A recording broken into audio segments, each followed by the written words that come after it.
All right, SpeedGaming, welcome to another Super Metroid: A Link to the Past combo randomizer tournament match between Solski and hatch78. My name is Tracy M. With me tonight is Cross Product. How you doing, Cross? I'm doing great. Always a pleasure to commentate with you, Tracy. So we are in round 2 of the bracket stages in the SMZ3 combo randomizer.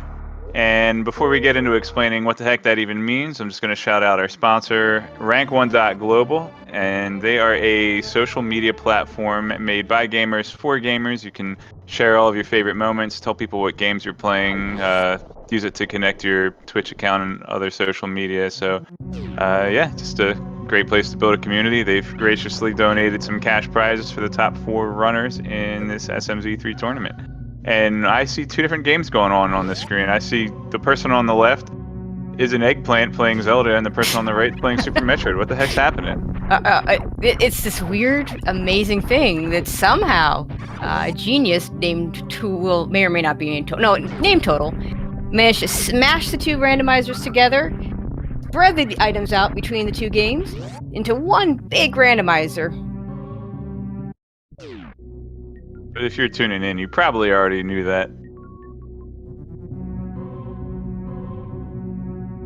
And yeah, Hatch doing an unusual play here. Usually, you don't go. Usually, you do what Solski's doing. You go straight into Link to the Past. You check that item on Lake Hylia Island. Did not actually see what it was, unfortunately, but we'll see it on Hatch's side in just a second. Hatch's side didn't make the play into Super Metroid. There's only 1 item in Logic and only 2 items available. If he doesn't find anything he likes, he may just go ahead and reset. In fact, you see that right now. He is resetting.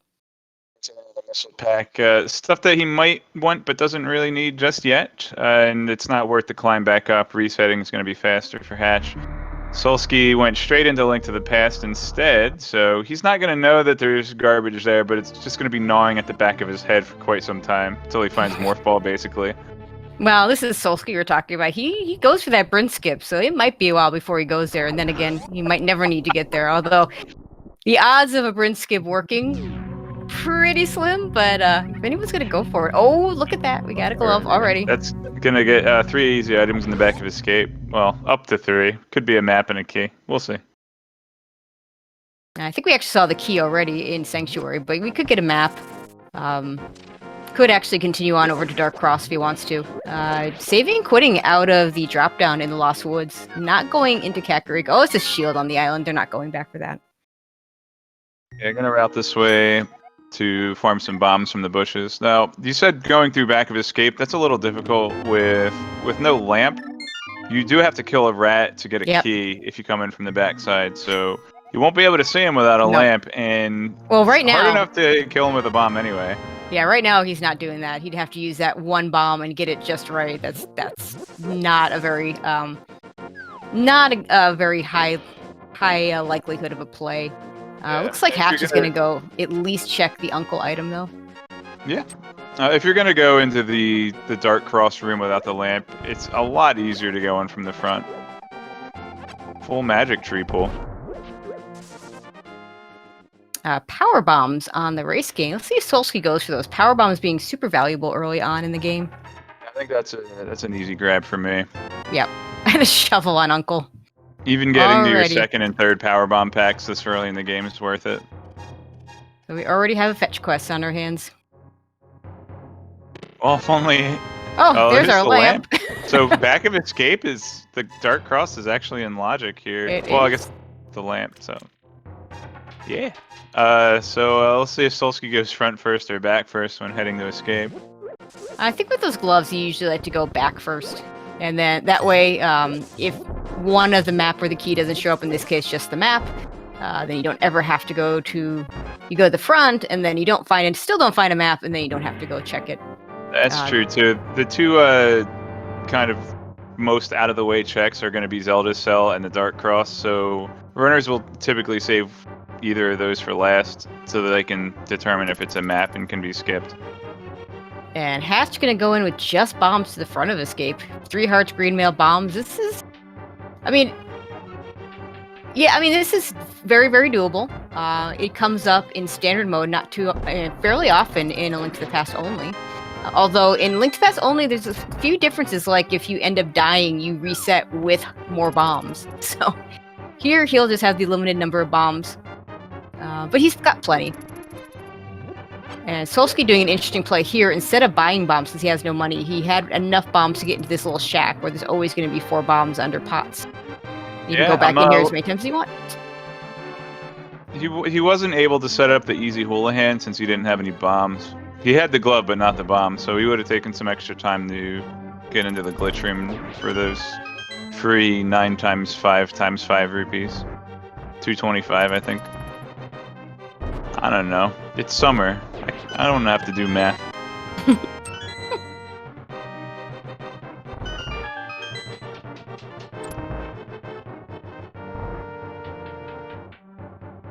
So far, it looks like we haven't found much there. Like Kakariko hasn't had much either. We haven't gotten to the big spots. Right now, Solski jumping into the well. So he's gonna hope to pick up 24 rupees. He'll get 25. I'm sorry, he'll get 50 from pots between this and Blind Hut. It's not going to be enough for Bottle Vendor unless he gets a little lucky. So far, so bad, but some E-Tanks and Super Missiles are nice. Okay, Hatch setting up a Death Warp. Yeah, he's going to go ahead and check that Dark Cross right now. With the key and the lamp, he can get to the back the long way, but he doesn't have the knowledge that Glove is in Sphere 1. So I don't think this is a bad call whatsoever. I like it. He's already got the lamp. He does need to have 1 bomb to open the wall in the back room, and he's going to need to kill a rat to get a key. Yep. So he'll have 3 shots at that, I guess. Meanwhile, Solski picks up another power bomb pack and 2 swords in Blind Hut. Agate already in logic. Yikes.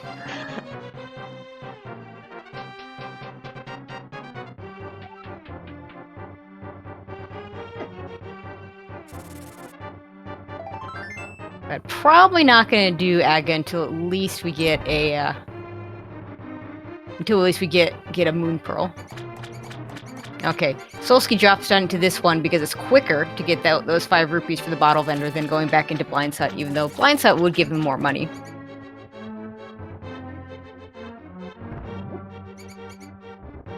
And a heart container. And that's it for Kakariko.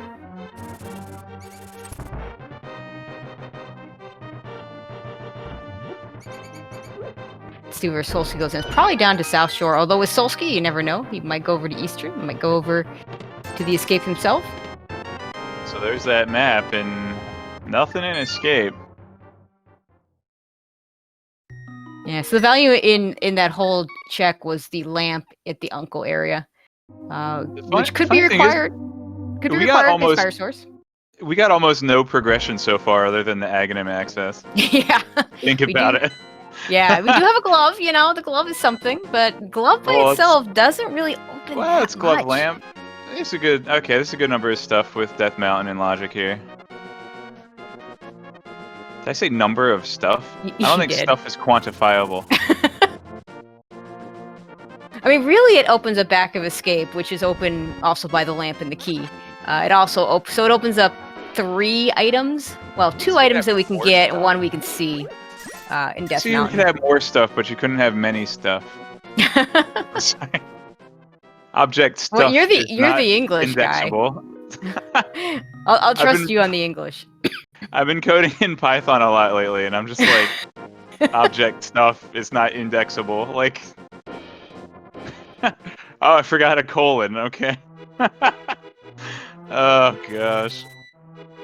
Now Hatch doing what is the more traditional opening. Well, that's not his opening because he's already done the Escape. Yeah, really, really good using the bombs in the Escape. It's not always easy. Bomb Escape sucks. There's nothing easy about it. When Solski goes there, if he goes there, he'll have a much easier time with that Master Sword. And if this does turn out to be an Agaseed, he will get there eventually, because the game will eventually force him there. If he reads as an Agaseed, he might not get there until he might say, well, I want to make sure I do all these other things so that when I go to Escape and I'm done, I can just go into Aga. Looks like he's gonna do the South Shore checks now. At least do the mini Moldorms.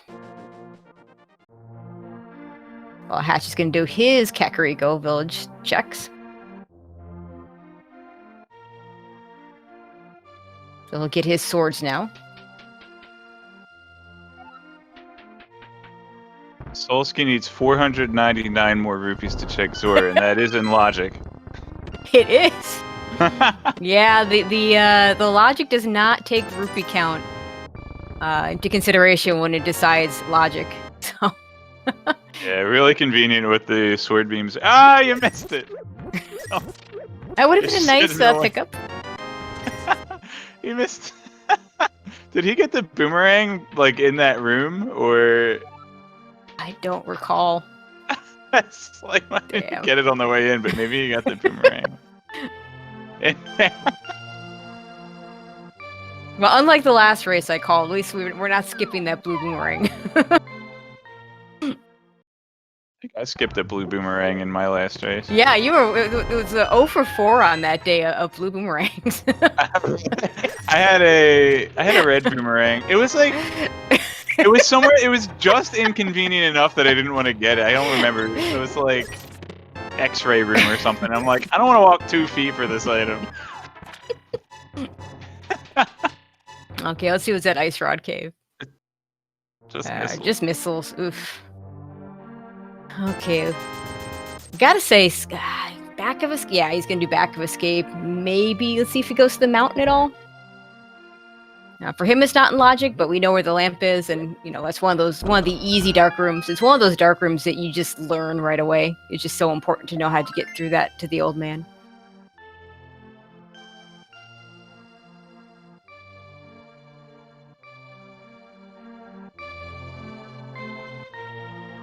And Hatch gonna get the rest of the crap that is Kakariko Village. Kakariko Village? Yeah. Kakariko Village.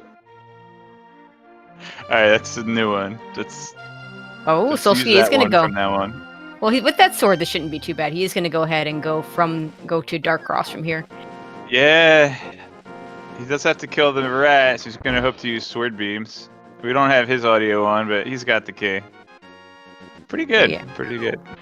Yeah, and with sword beams, it's not that bad, and he knows that there's an item here because he's already seen both key and map, so it makes sense for him to go do it from this direction.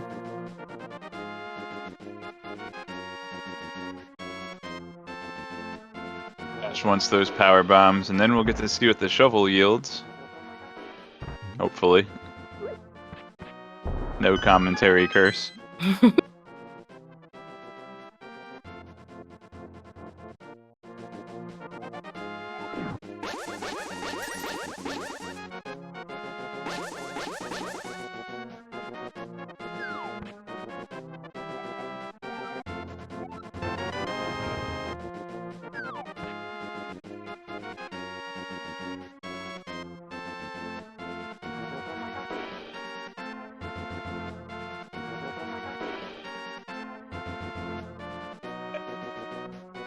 He's this when he gets his lamp.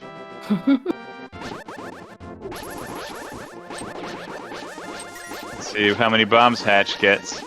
He didn't hit the right bushes. No. Well, he got the one coin flip and missed the threw the other coin up in the air and it landed on a rafter. That is a hook shot. Oh god. Can you use hook shot to get coins off the rafters? I doubt it. But Solski's gonna get that shovel. We'll see how quickly he chooses to follow it. It's an East Death Mountain unlock with the hook shots. So 8 items on East Death Mountain plus 3 if you count high jump pre-boot room. The can room. No, they can only get 1 in there because no morph ball. Well, I'm sorry, I'm counting 3 altogether between Old Man, Inside Spectacle Rock Cave, and that one. Yeah. I think he was trying to hook shot to get the bombs, but he just went through, pulled himself into the bombs. That can happen. It's not unusual to see the old man play this early. It's kind of unusual to see the old man play in Logic this early. This is one of those seeds, though, where it's like your Aga sense is tingling. It's tingling. It's tingling. You have all the items for Aga, but you don't have a Moon Pearl, and you have a glove. It's like, am I gonna get that hammer? Am I gonna get the hammer, or should I just gamble on Aga? And then you get the hook shot. It's like, oh, there's all these items. Cutscene attached to cabbage. Alright, well, that's an ether for Hatch. Is it required? We don't know yet. Maybe what we need. We may never use it. I kind of like ether. It actually is one of the. It's probably my favorite of the medallions because there's just certain enemies it just kills instantly, and it works faster than say the bombos. It's one of my favorite items to use in a dark room. Yeah, that's a good one because then if the enemies are frozen, you have something to guide you by.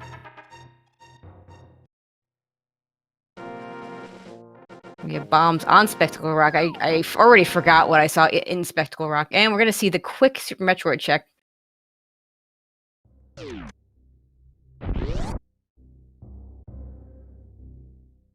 Oh!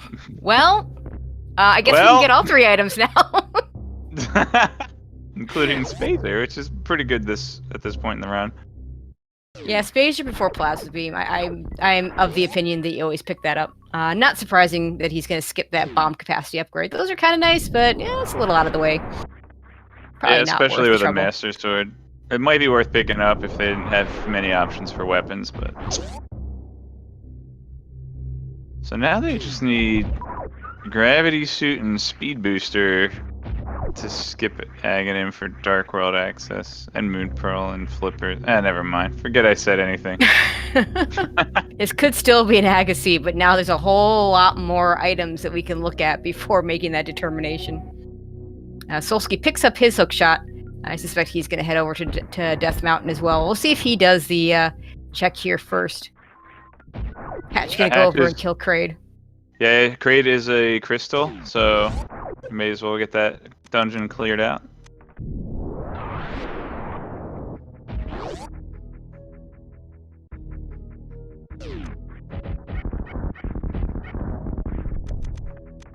Yeah, the only real question here is, does Solski do the Super Metroid stuff first, or does he do the East Death Mountain stuff first?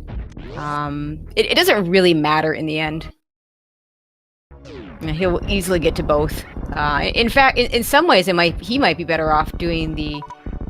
he doesn't know this because he doesn't know he's going to get that Morph Ball if he goes straight into Super Metroid. I'm sure Hatch's plan was to do the quick 1 check and then go right back into Link to the Past and do all the Death Mountain stuff.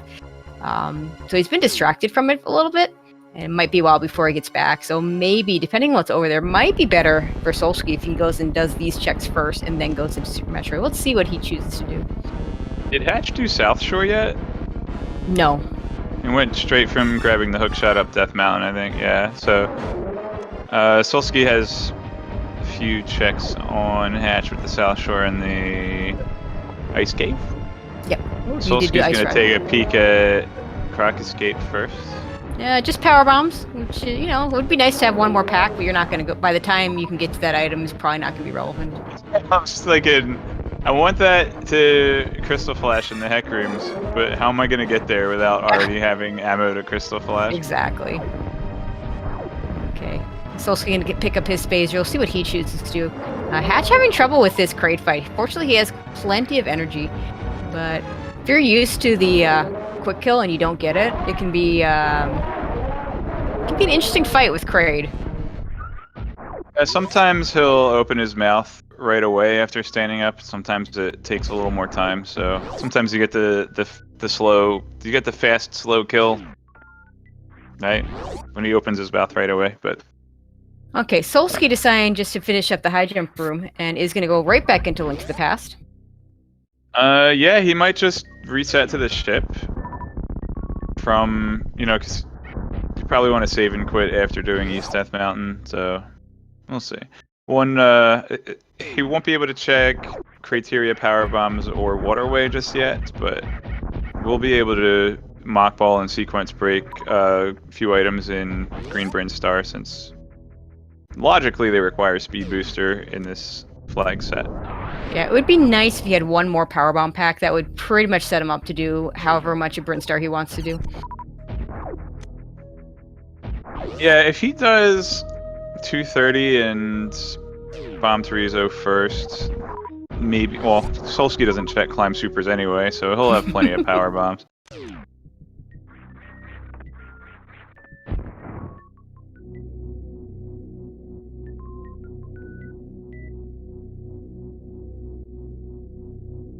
Okay, Hatch. I guess Hatch is gonna be content with just killing Kraid. Looks like he'll head back over to Death Mount. Oh, and a speed booster for Solski. Yeah, so all that stuff I said doesn't matter anymore. Yeah. He can get to criteria power bombs, he can do waterway, and he might even check climb super since he has the speed booster to get the item. See what the top of Paradox Cave. Reserve That's tank. the top or the a bottom? hammer. Well, that's convenient. Now he can go right in the Tower of Hera. Yeah. I think that's the play here. You might as well check it out. Have we even seen him? Okay, we have map check. Thankfully, our tracker, you old fart gamer, caught whatever map check we got, and Hera is a crystal. So doing that now could be. Oh, we don't even care if it's fire lock because we already have a lamp. Yeah, the only way we could require Aghanim at this point is if Moon Pearl or something leading the Moon Pearl shows up on the pyramid, right? Yep, pretty much. Because with that glove and hammer, we have the Darkhold Axis that we need. I'm always so indecisive at this point where Solski is. Do I go into Hera trusting myself to remember Spiral Cave for after Hera? Or do I just do Spiral Cave first so I don't forget it? I do Hera first. It's a huge backtrack if you do Spiral Cave first.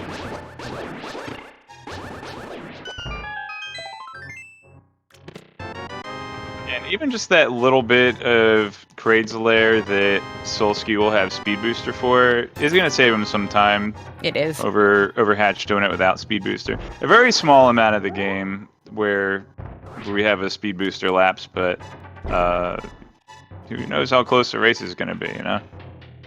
Oh, an Ice Rod. Okay, well. Well, Turtle Rock's pendant. Yeah, confirm Turtle Rock pendant. Oh, and Solski's going to set up a Hera pot here. Not a huge fan of this when it's breaking around the big key, mainly because you're gonna leave that big chest behind. He's gonna be hoping that he can still get both items without opening that big chest. It's still. He's got 2 chances to get the 1 item that's left, so there's 67% chance of this being a good play. But I like those odds. And we'll see how Hatch fancies them. Oh, there you have it. Oh, that's the mirror. That's a nice find. Herapod instantly paying off, and now he can use mirror to get to Hera. That is a stacked Hera, an Ice Rod and a mirror. Of course, the Ice Rod may be worthless, but... And now we know where the old man got the mirror. He actually climbed up the mountain and stole it out of Hera, I guess. Oh, is that how that worked? Oh my gosh, Solski. Oh, Solski, please. You're supposed to wait till you get up to Moldorm and then fall in the hole. Okay, This Hatch is is gonna eager. go. Hatch doesn't want to do the Hera pot. He's gonna go ahead and wait out this cutscene.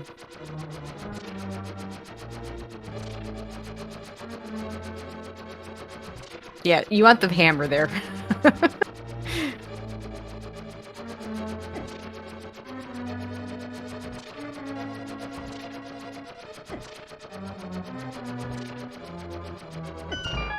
With the hammer, it's just gonna take 3 hits though here. Instead of 3 sword spins. Either way works. Yeah, the nice thing about using the hammer over the sword spins, you don't have to worry about accidentally poking Moldorm. If you poke him at the wrong time, you could still get that enraged phase. A little ironic that Hatch has to death warp out of here when he's about to find the mirror.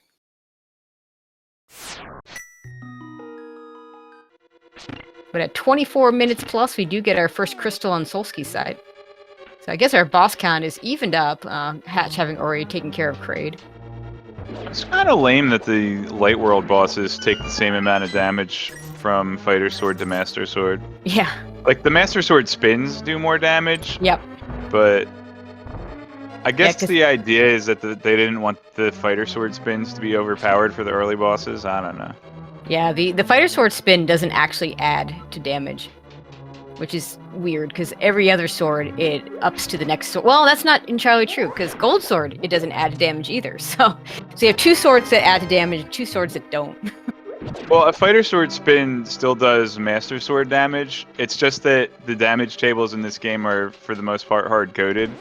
And a lot of enemies actually take the same amount of Same for damage fighter from and Sword 1 to master. Sword 2. Gotcha. Yeah. So it's upgrading to a Master Sword, but not actually doing more damage because... Right. Yeah. A lot of the Dark World enemies, you have to do spins if you're going to damage them with Fighter Sword, which is always fun when you get a late Master Sword. But we don't have to worry about that here. We already have Master Sword. Solski looking like he's heading over to Eastern. A little surprised he's not dipping into Super Metroid since we have so much open there at this point. He may just do Sarasala. May not actually go into Eastern Palace. If Eastern were a pendant, I think this would be a better play because you could kind of write it off earlier. But since he's going to have to come back with a bow. Green Pendant Thieves Town. the evil pendant dungeon. Yep. A green pendant, hammerless Thieves Town with hammer.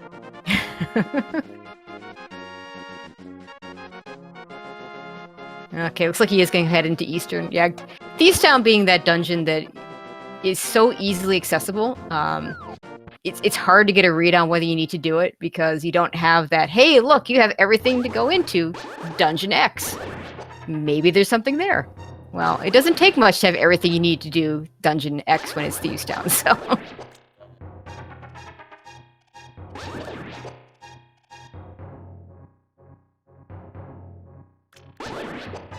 Some divergence here, or Hatch might double up and do South Shore, but perhaps he was putting off South Shore until he found more rupees. Could be. It's a save and quit to the... Well, okay, save and quit in a sin. This is an indecision or miss menu. Oh, he's going to go back into Super Metroid. Yeah. Does the reset code work on the Retro Pi 2? Well, he's using the SNES Classic, so yeah, I don't know. Classic. I'm sorry.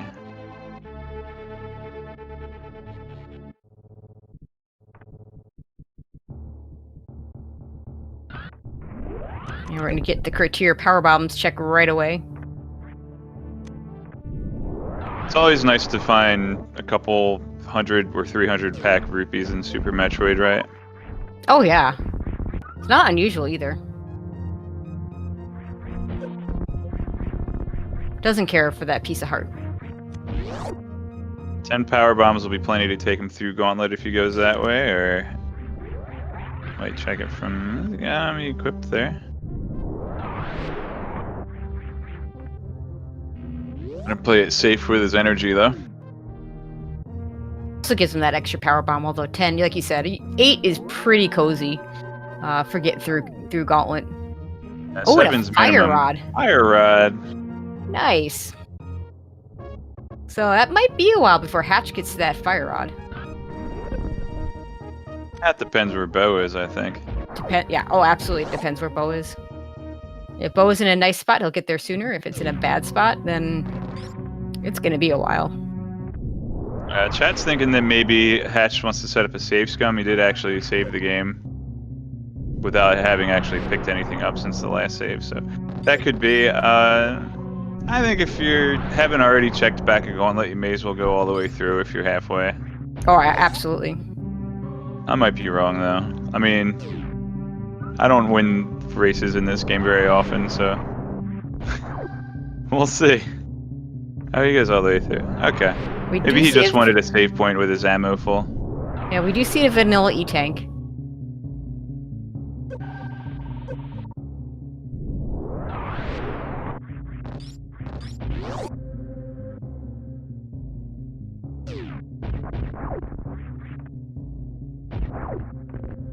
Okay, Hatch getting that middle block.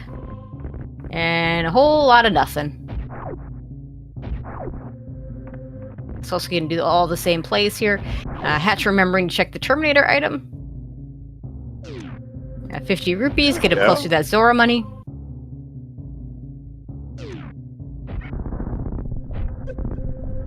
But now that they're both in Super Metroid, it's going to be interesting. This might be where Solski might be able to will be able to catch up. Now he's not actually behind. He's done the South Shore checks. Hatch is not. Solski, the better Super Metroid player in this matchup. I actually am not that familiar with Hatch, so I don't know what his Link to the Past movement is, but I know Solski pretty well, and he's very good at both games. And we can already see the movement difference. It's a lot easier to see that difference in Super Metroid than in Link to the Past, though. Yeah, in Super Metroid, you have a lot of little things where people will save time through ledge grabs, lining up door transitions, and things like that. So. And Hatch going through the classic, I'm going to fall through the crumble bridge because I am in the indecision of whether I should mock ball or just run. Yeah, either way, this is in logic. It is indeed. There we go, getting More there. rupees. Yeah, we're inching up to that Zora.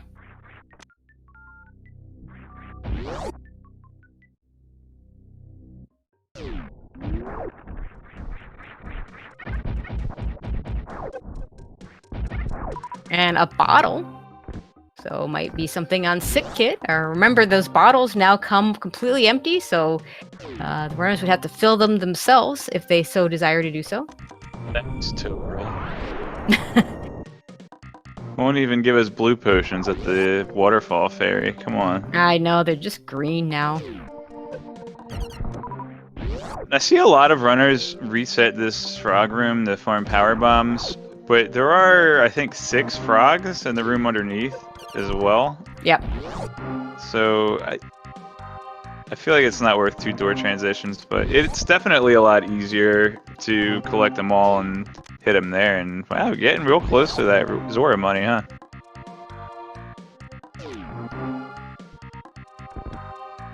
And the heart container he takes, that makes sense. And just so you say that, the first beat time didn't even drop a power bomb. And they're pretty much at the almost 100% rate of dropping power bombs. 100%. But you see, in Super Metroid, a percent is 1 out of 102. 104. Or 102, 102. It's 100. It might be 104. It's not 100. It's not 100. 1% in Super Metroid means 1 out of 100. It might be 104. It's one of those.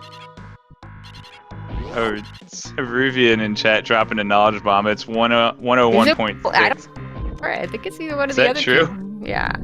Well, so it's closer to 1. In any case, it's not 100.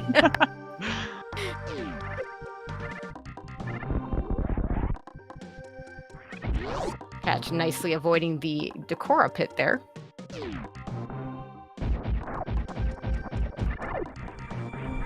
Oh, you want that power bomb drop? Okay, it's a 1 out of 2. Are you sure it's 255 and not? I would think it's 1 out of 256, right? Because there are 256 values for a. Well, but that 255 is 0 to 1 to 255.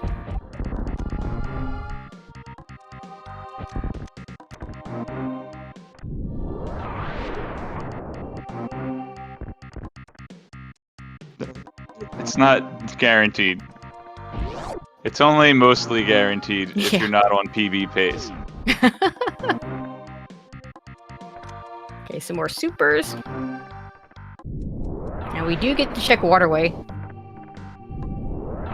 It's always nice not to leave that orphaned. So if you kill a beat 'em and you don't get a power bomb, then that's like a Gen 1 miss if you're playing Pokemon. Solski not quite getting that shine spark from the right. But we got a mushroom anyway. there. You know, that mushroom could be really important, or it could be complete trash. This is. There are a couple of rooms in here where you're intended to have Varia suit and some more E-tanks. So spikes and big side hoppers will do 60 and 80 damage respectively, with no suits on. But fortunately, you got an energy tank, so I don't really have to think about that anymore. Oh, come on, Solski. Yeah, this power bomb management by Solski is not exactly spot on. Not only did he have to use 2 power bombs to get that spot at the Spore Spawn Supers area, he didn't do the thing where you can lay a... Maybe he already opened it with the previous power bomb, but what I like to do is open up that hole at the same time as opening up the wave gate door, saving a power bomb that way. You can actually break open the power bomb wall on the left side of the room and the orange door with a simple power bomb. That's actually the 100% speedrun strat.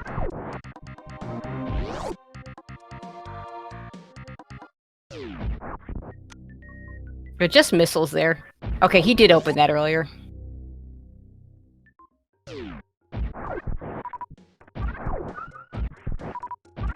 Now, this is not in logic because we don't have wave beam, but Solski says, I don't care, I know how to do this gate glitch. And it's just for missiles. But he can mark it off his list and does not have to come back here later if he finds wave beam. So Hatch will do the same. Hatch only with 5 supers, 10 max.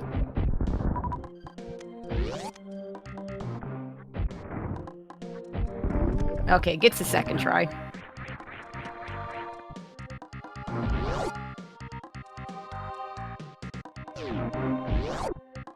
Already turning down missiles. Not a huge fan of that when you don't have charge beam, you have no idea where that charge beam is going to be. Granted, you're going to find a lot of missiles. Fine. Yeah, I've seen the "it will be fine," and then you're scrambling for ammo at the end of the game. It'll be fine.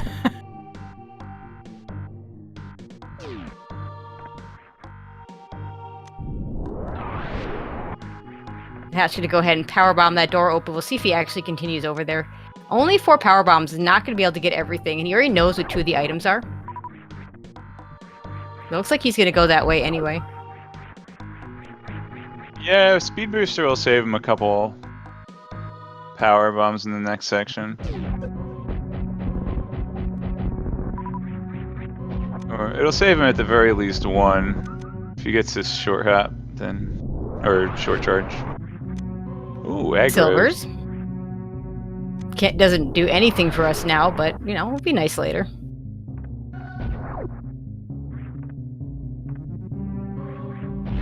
It means you have to remember to turn them on. That's what that means.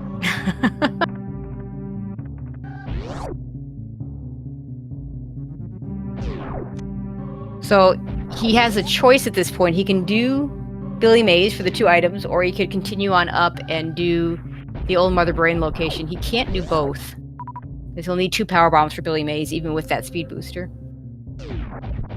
He'll get bailed out with a power bomb pack here. He might. Oh, there's another bottle. He's already checked that ceiling item. So here's where having speed booster will save a power bomb for him. And But he will need one to get out. Solski is going to have a comfy 7 going in the Retro Bryn Star. If he chooses to do that. He might go all the way down to Crate. He hasn't done that yet. But let's see, which way does he go? Nope, he's going to go back up to Retro. Yeah. Yeah, his power bomb count much better for this. He's some trouble with the wall jump. That is a tricky wall jump.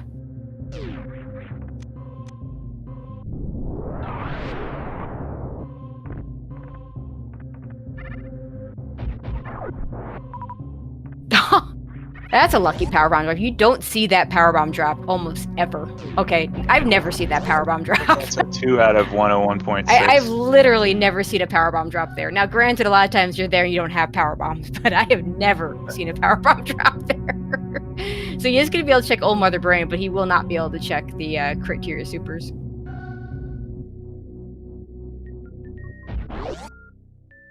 And they'll have to refill to get the 230 check as well. Yep.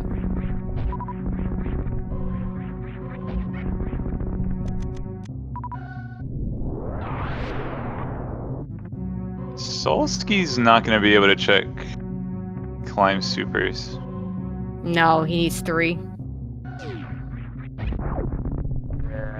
Well, Maybe there he'll is get the one lucky. option, but it's probably not optimal.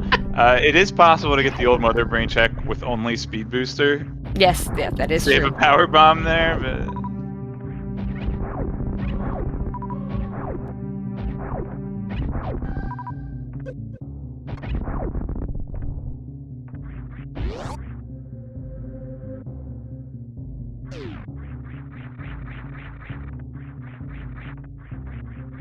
it's like Solski gets his wish and gets to skip climb supers after all. Yeah. A little orphan though, which is unfortunate.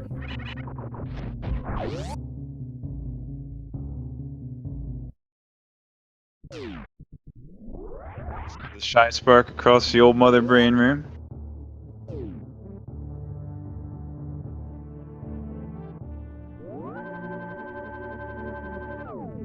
Now we'll see if either one of these guys decides to head over to the wreck ship. I believe every item in wreck ship is in logic right now. We have the speed booster, so that puts it. It allows us access to the wreck ship. You can use the speed booster even to the wreck ship. Oh, Solski's gonna do it! He's gonna do it! I think you want to open that door though, don't you? No, he's, Okay, no. He's just gonna. wants the shy spark up here. Darn. Yeah. Okay. I He had the was extra hoping power for bomb the. that Yeah. for it. I was hoping for that speed. Of course, he already checked the item, so he would have had to before checking the item Gonna show anyway. I would have liked to see him do a short charge to break that wall instead of using a power bomb. But oh well. Why did? Okay, Solski didn't pick up a 3 bomb drop that he was literally right next to, and he went all the way across a room to get 10 arrows without even having a bow. And he's already done Eastern, so if he really wanted arrows that bad, he should have. Did he do bomb? He didn't do bomb Teresa. No, he didn't. He's going right back into Link to the Past. But he can wrap Bomb Chorizo in when he. Oh wait, he's changed his mind. Solski, please. He's gonna go for the save point. Whoa, baby! Oh, this is not my the God. seed Solski wants to Oh, skip no. climb supers. Solski. I mean, not even Okay, required, so really. so we okay, so what? At least twice I've commentated races with a Varia skip. So are we gonna make it 3, Solski? Or you're gonna head back down to climb supers. Oh, I see. I think he wanted to enter Link to the Past to get the autosave and then reset to the ship, possibly heading over to wreck ship. Yeah, I think you're exactly right.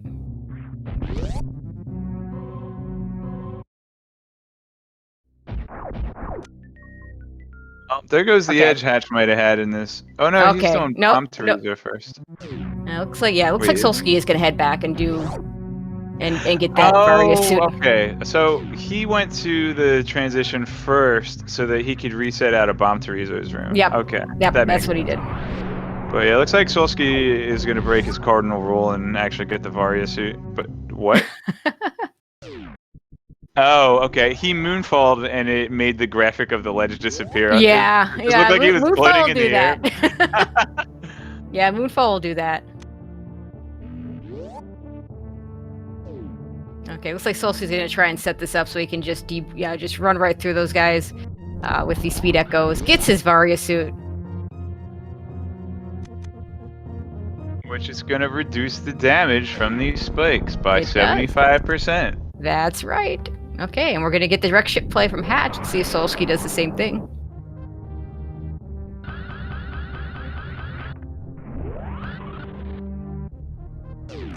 Oh, running right into a Canis Samaria.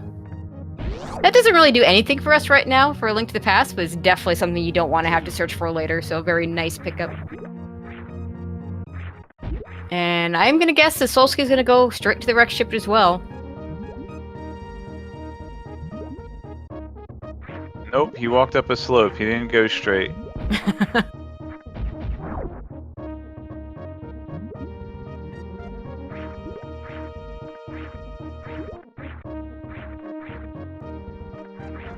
Oh, and a goop spark. And Hatch maybe wants to conserve some energy, not gonna do the shine spark across. Although it is a It just barely nabs it, Red King. He's maybe was 3 or 4 pixels from missing it. Yeah, if he had missed it, I don't think that's really a big deal because you just get it on the way out. I mean, he'd have to remember it's there and not do Forgotten Highway, right? That's why it's called Forgotten Highway. He's not going Forgotten Highway. Who does that? People with gravity suit, probably. People who've never played the game before. Like that's people what that don't know you can powerbomb the tube, but you still have to powerbomb the tube anyway, unless you do a reverse gate glitch. You do have to powerbomb that tube anyway. Well, there's you don't have to powerbomb the tube if you go through the Meridian portal. That's true.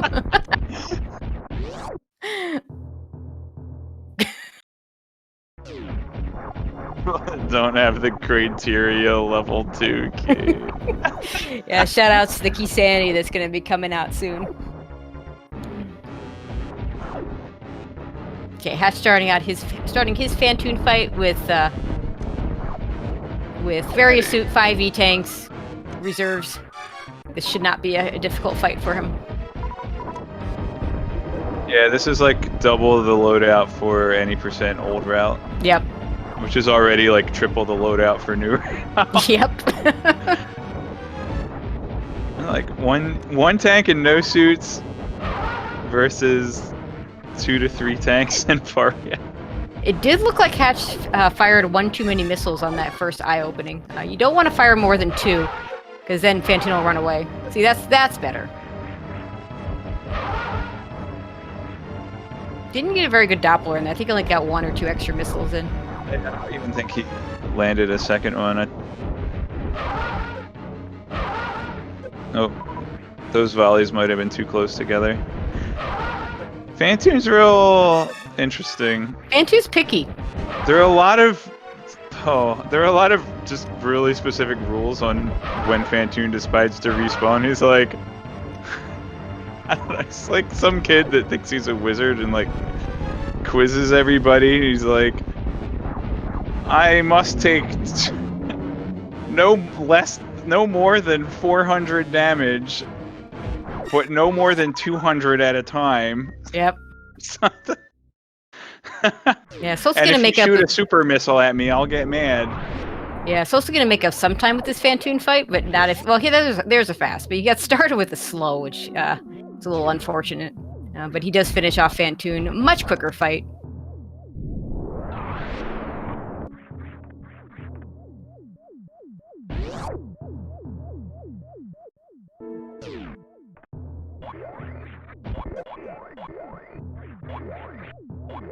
So what are we gonna find here? Heart container. We're gonna find a moon pearl here. Although now with that Varia suit, we have all of Upper Norfair open to us. There could actually legit be nothing here. Booster opens up Crocomire. It does indeed.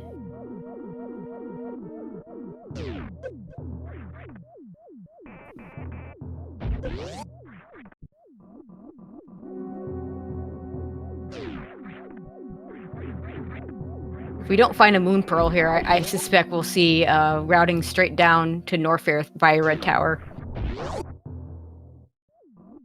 Yeah, they even sequence break lower Norfair.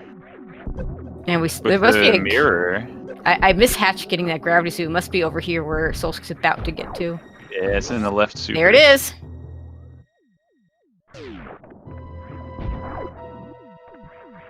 So yes, I think Solski will take the save scum here. His health is pretty low. I know he's a big fan of the reset if there's nothing at the item. Yeah, he's gonna take the save scum. I did not see if Hatch took it. I don't think he did.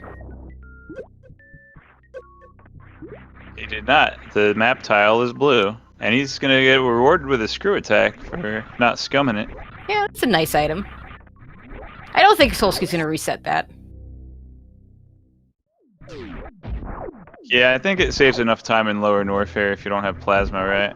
Yeah, I think so. And this early, you know, pretty much as long as you get screw attack before you're doing lower Norfair, I think it's worth.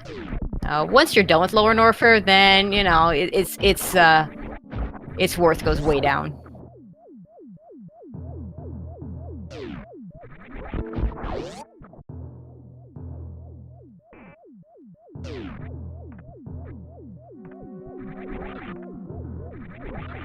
Yeah, he's gonna keep that.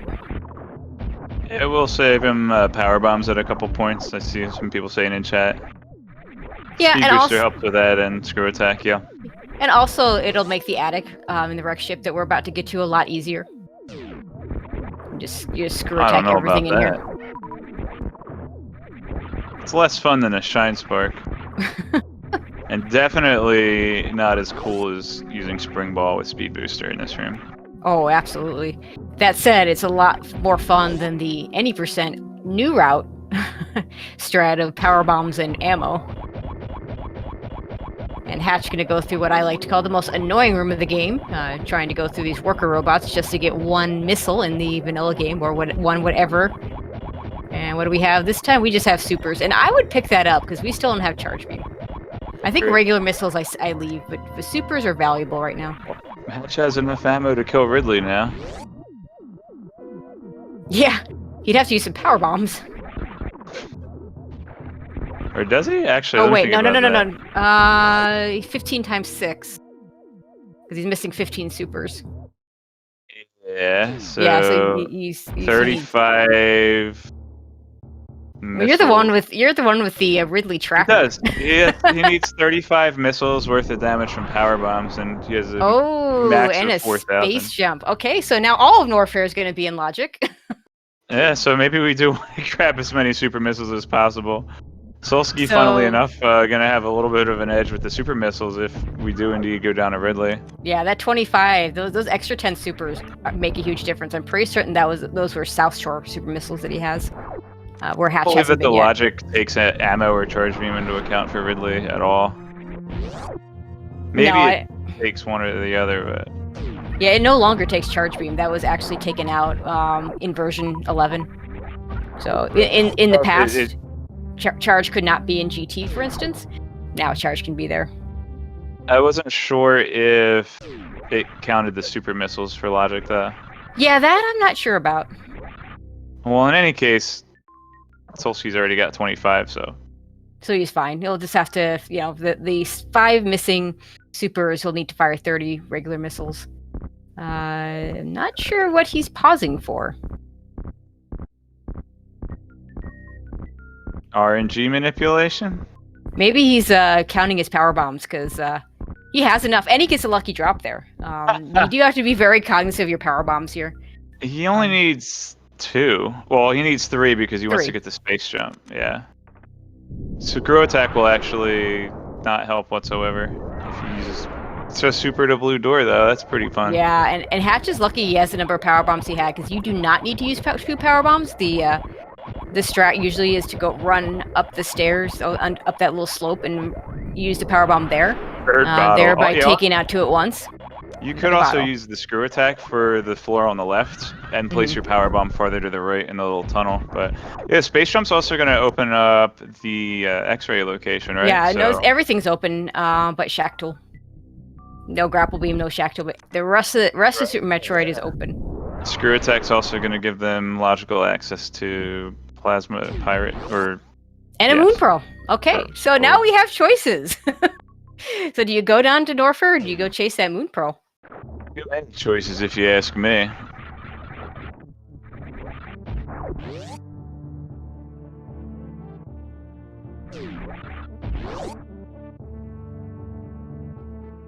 Let's see what Hatch decides to do. Okay, looks like he's at least going to check the red tower items. I think that's a good idea. Because he could take this down into Norfair and he could choose to go back into Link to the Past from there. Or he can choose to do Norfair, or he can choose to do Meridia. Solski is showing just how he feels about that space jump. He technically doesn't need it, right? Yeah, he could skip it if he wanted to, but without high jump boots, I don't think you do.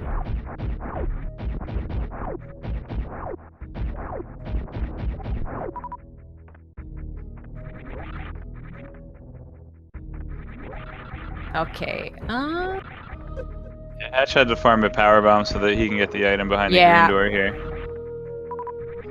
He's gonna need to farm another power bomb. Having a little trouble with that speed no high jump setup. Yeah. Yeah, you need to. There are definitely situations where Solski discovered that strat where you just don't press the dash button. Yeah, that's what you do.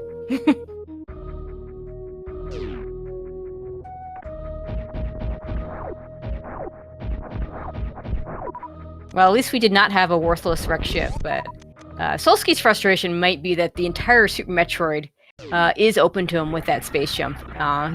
He's not a huge fan of things opening up super fast. Oh, and those are mitts. And things are wide open. Like, pretty much, I mean, what isn't even... Yeah, almost everything's open in both games at this point.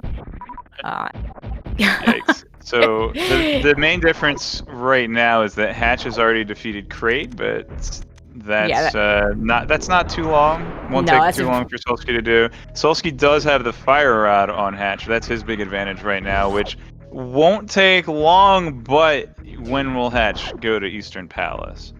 Without a bow? Not till he gets a bow, I think. And we don't know where that is. If the bow's locked behind the fire rod, then that's probably going to be a big advantage for Solski, but still a lot of places it can be. But yeah, that's often the complaint that Solski has about hard mode, is that things open up too quickly. Well, here you got normal mode suit with that.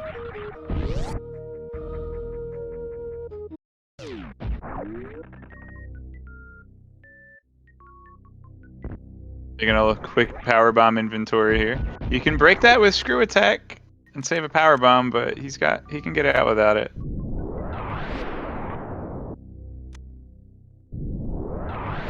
And he can farm the fire fleas or farming the beatums in Norfair. Should be okay. Yeah, in that situation, I think you're better off just looking at the item first anyway. He had 2 power bombs, so he was fine. Solski's not going to pick up those rupees. He might not have realized that he could save a power bomb with screw attack. That would be my guess. Because if he doesn't have screw attack, then he checks it first, then he needs 2 to get out of there, or has to do a really tricky mid-air morph. Oh, he had 2, so he would have been able to power bomb it and see it. And if it's an item he wants, would have opened up the wall. All right, I'm dumb. I forgot power bombs actually like fill up the whole screen. Yeah, there's that.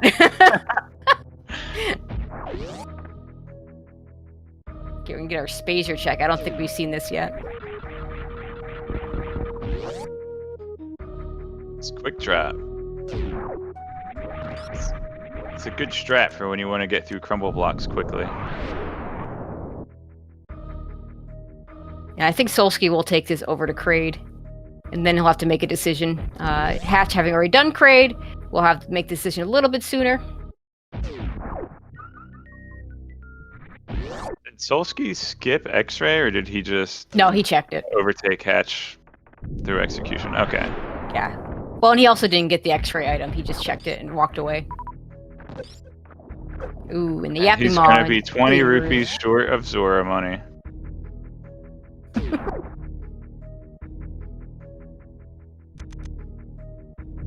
Hatch gonna go ahead and open the Meridia tube. See if he decides to go in, or if no, he's going for it.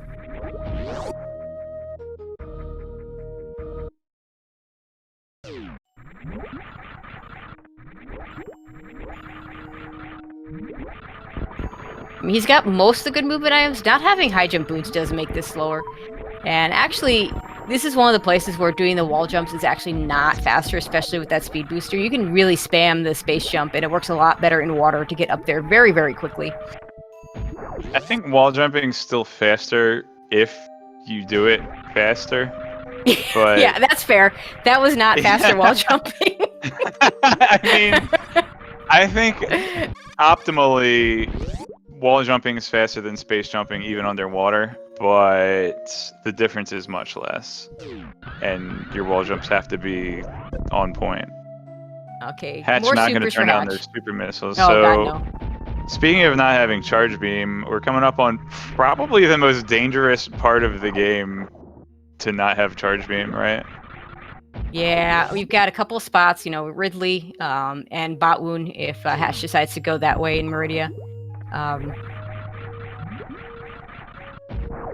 The problem with Meridia, and I say this all the time, you've got, like, I would probably beeline into Ridley, especially if I have the 25 miss supers that Solski has. Sorry, beeline to Lower Norfair. I like Lower Norfair. It's super linear. Go mode Lower Norfair is not that different than regular Lower Norfair. I compare it to Turtle Rock. You know, that dungeon that, you know, it just doesn't make a huge difference whether you're go moding or not. Meridia, I compare to Pod.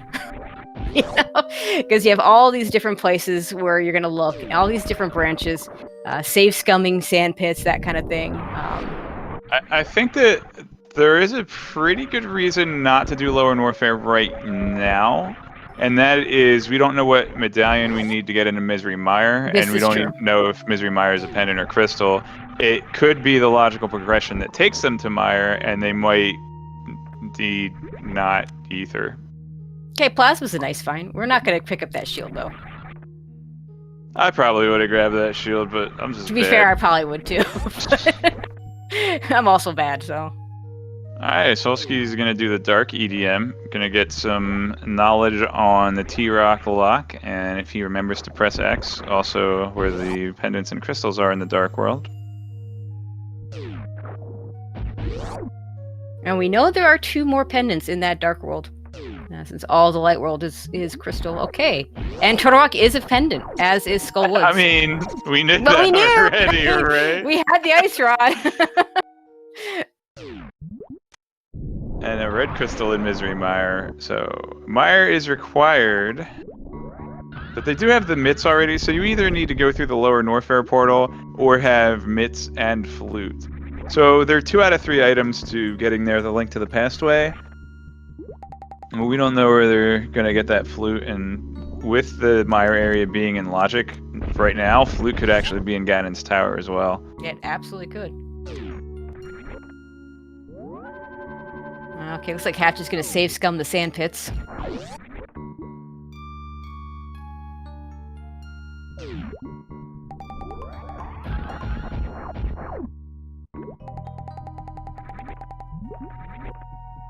Now, while on Solski's side, we're going to see Hookshot Cave.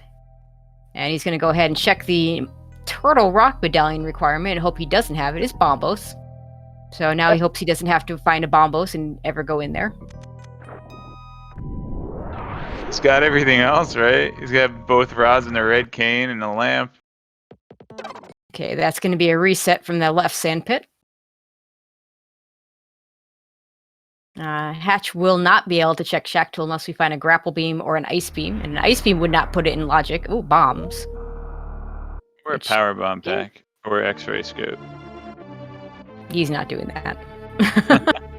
I don't actually know how to X-ray climb to up the pants. You don't. Don't you have to do it in the left leg, right? Yeah. I've never done it myself, but yeah, you have to do it from the left. Well, I don't know how to... You have to get stuck in the left-facing door, which I don't know how to do. I think it's a little easier since it's underwater. But I don't actually... I tried it for like 10 minutes one day, but I was in the middle of a multi-world with infinity checks to do to get items for my teammates, so I just decided to give up. Okay, so that was a Bombos. Hatch resets it. I did not see what was on the other item there. So maybe he plans on getting it later, or only getting it if it ends up being required. We don't know if it's required. Could be required for Misery Mire. You just had a Bombos and a powder in the right sand pit, actually. Ooh, no, I keep those. Although, it's one of the arguments... He needs the powder. Right. He's got the red cane and the mushroom. Yeah, he could do the fake powder. No one's turned in the mushroom yet, I don't think, huh? So he could fake powder, and he has the hammer, so he could do that at will, or make sure he does it before he turns in the mushroom.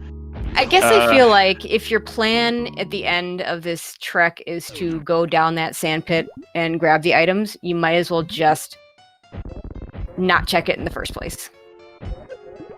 Right, could have taken out Dragon, then gone back in the aqueducts. And if you assume that you're going to find flippers, and we now know we're going to find flippers because we have to do Swamp Palace, Dragon with the back door is not a bad way to wait. Just grab the items, leave, go back to Dragon when the time is right, through the back door. Yeah, heading over to the Dragon area is going to be 3 items total. There's Dragon, there's the Precious Room, and then we'll also unlock the Plasma Room. Yep. Which is one of the most remote checks in all of Super Metroid. Yep.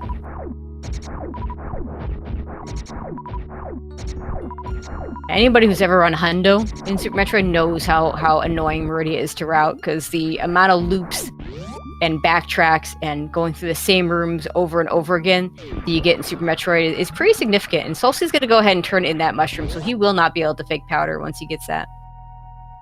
Unless he's planning on resetting out of this, which he could do. It's very easy to get lost in Meridia until you actually learn the 100% route. Yep. Then you kind of get how it loops around. I think the most awful thing about routing Super Metroid 100% is the hard requirement of space jump to get one item in Lower Norfair. Yeah. Okay, Solski did not reset the mushroom item, even though it was a reserve tank that he did not want. See if you get another bow required item without bow. Or if he's just gonna do... Okay, well, I'll just watch and see. So with no charge beam, Hatch is gonna have to do 6,000 damage with missiles and super missiles. Could do speed booster strats, but looks like he's setting up for ammo. Sure, it's a little tougher without high jump boots, but he has space jump. Yeah, you're gonna go ahead and power bomb the goo away, and then he's gonna be able to fire a bunch of shots here. Charge me at Catfish. Looks like Solski will be able to microwave Botswoon and Dragon. Yeah, that'll be nice. He might not ever fight Botswoon if he decides to do the Dragon fight from the back door. So, and he knows that he'll get flippers. Listen up, Solski's got enough money for Zora, but not enough money for Pod. Remember, he did skip that red rupee in the X-ray room. Doesn't quite make the difference yet, but it could.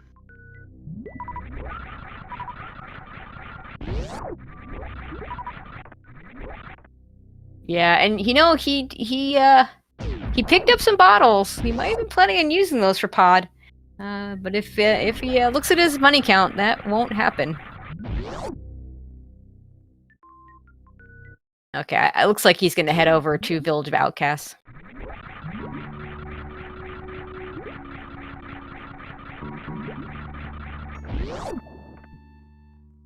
You thinking to push his advantage with the fire rod?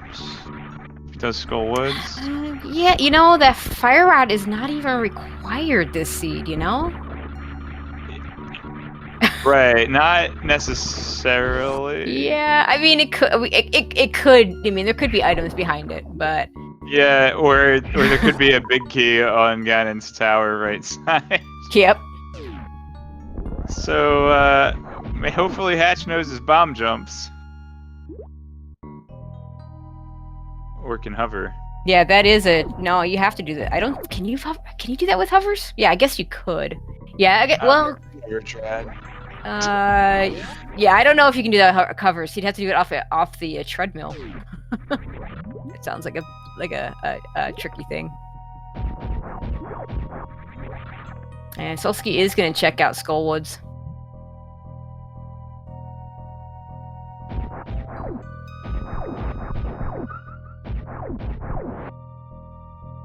Yeah, he doesn't really have any crystal dungeons that he can do. I mean, he could theoretically, yeah. So here we see the magic powder and the bombless pickup. He could do ice, but he'd have to fake flipper, so it'd be a sequence break. So right now, there really isn't a logical crystal dungeon for him to clear, so it looks like he's going to clear those pendant dungeons. Still no item, so at least one item is locked behind Fire Rod.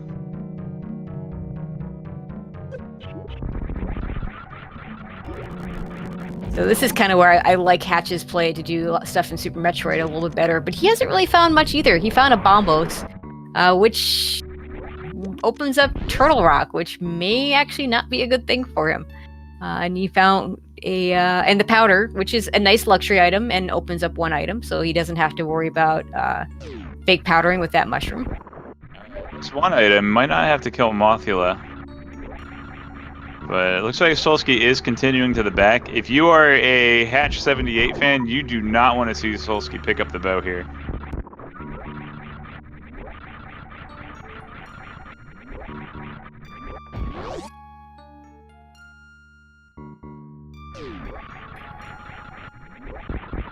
Well, Solski, obviously doesn't know that Hatch doesn't have the fire rod, but he could be thinking that it was kind of like a gamble to go into Eastern Palace, so he might assume Hatch hasn't picked it up, or he might just see the fire rod and think that it's signaling some kind of progression, but nope, just a heart container. Solski should be out of here. And if something's on Ped, he can always just kill Mothula last and mirror her over. There's no reason to kill Moth right now. Well, it saves 2 door transitions later. If something's on Ped. I mean, it's just... You don't get more cosmic brain than that.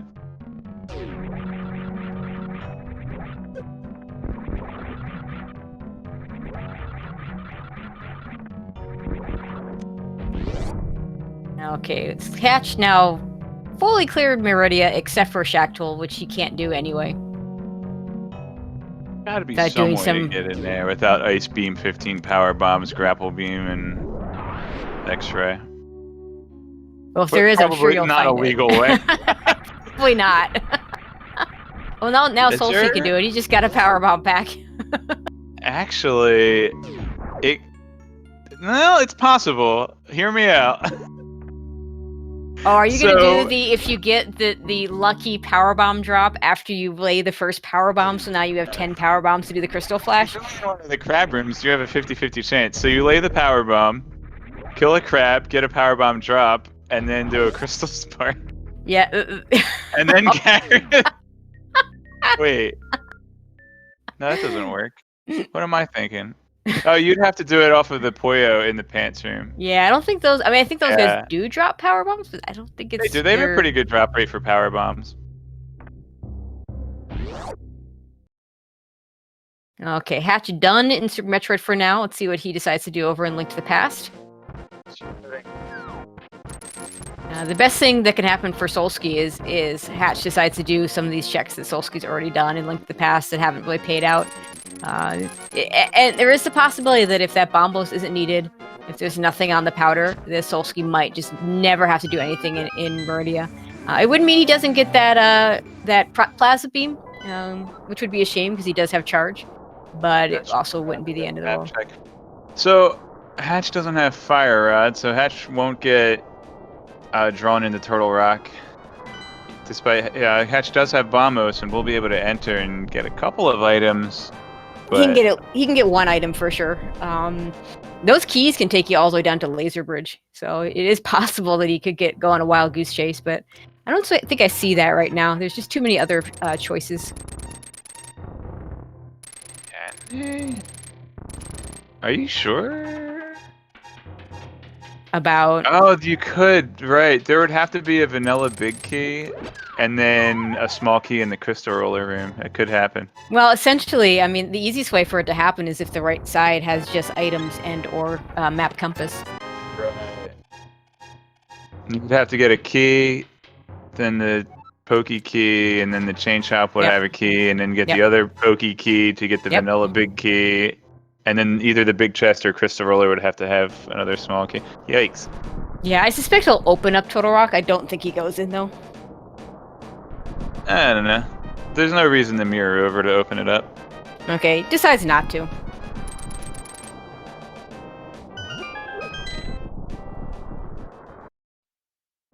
Meanwhile, Solski going through Thieves Town. I'm not sure he's found anything yet there. Well, it's a green pendant, so Solski will probably take it to the end anyway. If he's already gone past the courtyard, that is. Yeah, Which he's he already has. in the back.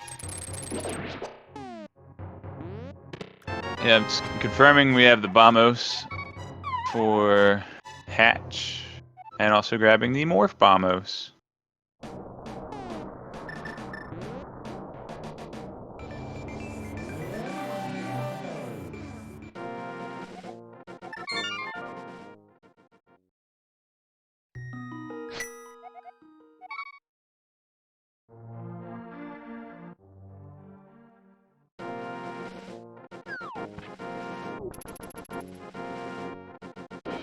Okay, Hatch gonna enter the dark world from... Oh, okay. Oh, he's gonna go do the South Shore checks. He still hasn't done that.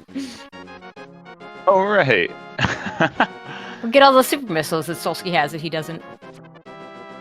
Steve Sound's still coming up with blank.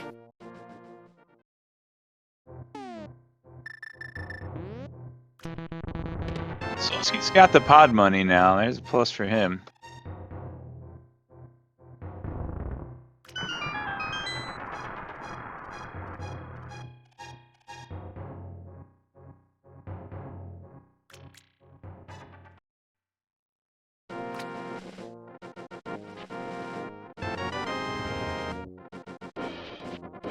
And Solski's showing that he doesn't use the blind script setup. But with this many hearts, it's not gonna matter. Maybe he says a different script. I'm sure that hit by the fireball was in it. That's part of the Solski script. I believe he said something to the effect of just dodge. Yeah, Let's get that green pendant. So what do we need right now, Tracy? We need bow. We need bow. We need flippers. We might need Quake. We might need Pegasus boots. Right. It's not a lot, but unfortunately, it's blocking a lot. So of our crystal dungeons, we can't finish Eastern or Pod because they are bow locked. We can't finish Swamp because we don't have flippers. We could do Ice with fake flippers, but logically we can't do it. Myra is a big unknown because we don't know if we have the medallion for it. So yeah, there's a whole lot of stuff that we can do in Pendant Dungeons and a whole lot of stuff we can't do because we're just missing one item for each dungeon.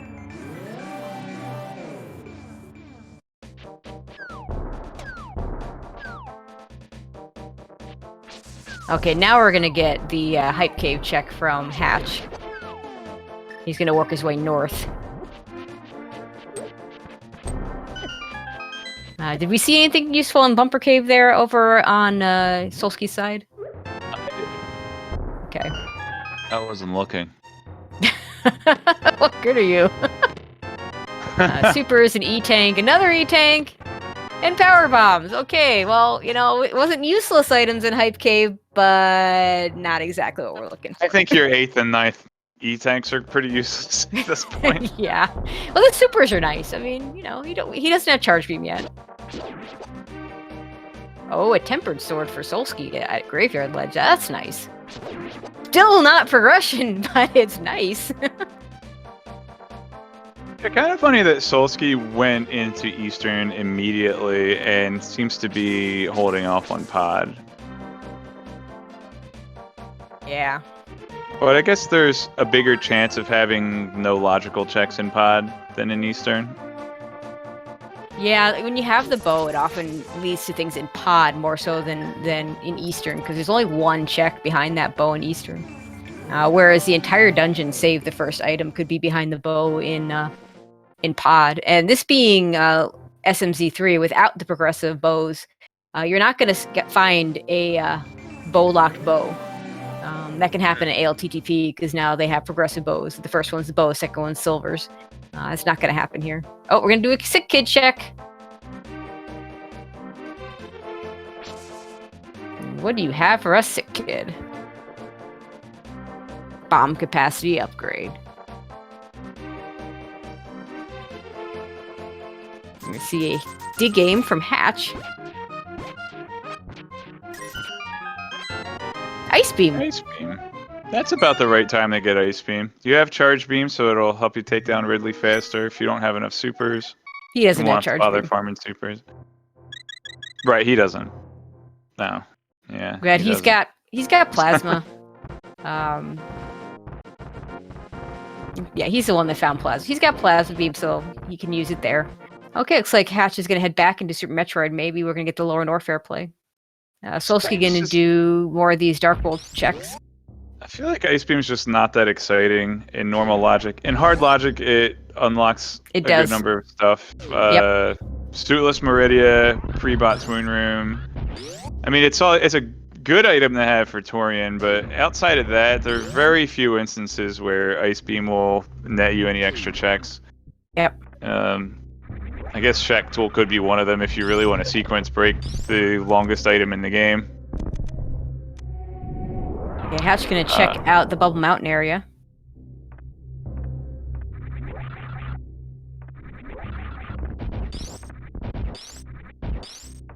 Hatch gonna grab those supers for extra Ridley firepower. Now we're going to see a bit of the Smith chain on Solski's side.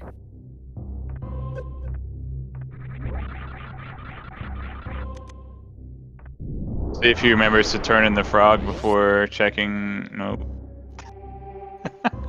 Remember those 4 times that Solski did hammer pegs first and the frog had boots? That's a big ouch. Happened to him twice in one weekend, I remember. Oh my god, that's horrible. Nah, it was funny. He has a blue boomerang, so decides not to pick up the red one. Yeah, it's all the way on the other side of those skulls. Like, who's got time for that? Okay, we are getting the lower Norfair play from Hatch now. Yep, fully in logic. I'm excited to see what medallion we need to get into Misery Mire. Yeah, me too. A little surprised he doesn't save at the top. This is one of my favorite save scums. You save at the top, you go over to GT. If GT has nothing, you can reset and not bother with that fight. He's not going to have that option. He doesn't have Charge Beam, so he's going to have to use those supers, which, you know, it's not a hard fight, but you're going to need to refarm all that ammo. And if the item's not worth it, then it's really not worth it. And here's where a little bit of knowledge would help out Hatch, and might just be showing some inexperience with Super Metroid, but he should be firing off some missiles right now to manipulate GT. Yeah, because you want to be below 32, otherwise you get that nasty little half-moon beam the Doritos. Attack. You get the Doritos attack. The Doritos, is that what we want to get? Well, they're like from like a side view, right? Yeah. Of Doritos. And a bug net. Well, he might just get to reset anyway. You can't reset, you didn't save. Well, you can still reset. I mean, okay, I don't know where his I hope last he save doesn't. was. I just missed that. I didn't even see the item there. So, yeah, the block reformed just before I got a scope of it. Maybe Hatch saw it though. Oh, and Solski's purple chest, just frog missiles. chain not paying off at all. Wow, looks like GT's gonna play nice anyway. It's a decent number of super missiles there's the Doritos, or Pringles. Did I say Doritos before? You did say Doritos. Pringles, Pringles. Pringles make more sense. Alright. I was trying. They're not triangles. Why Doritos? I couldn't figure that out. Looks like we're gonna get that pod play though from Solski. At the very least, he's gonna turn in that green pendant.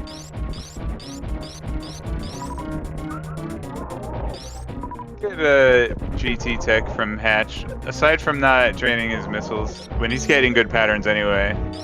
But he's getting really good. Thieves Town with nothing.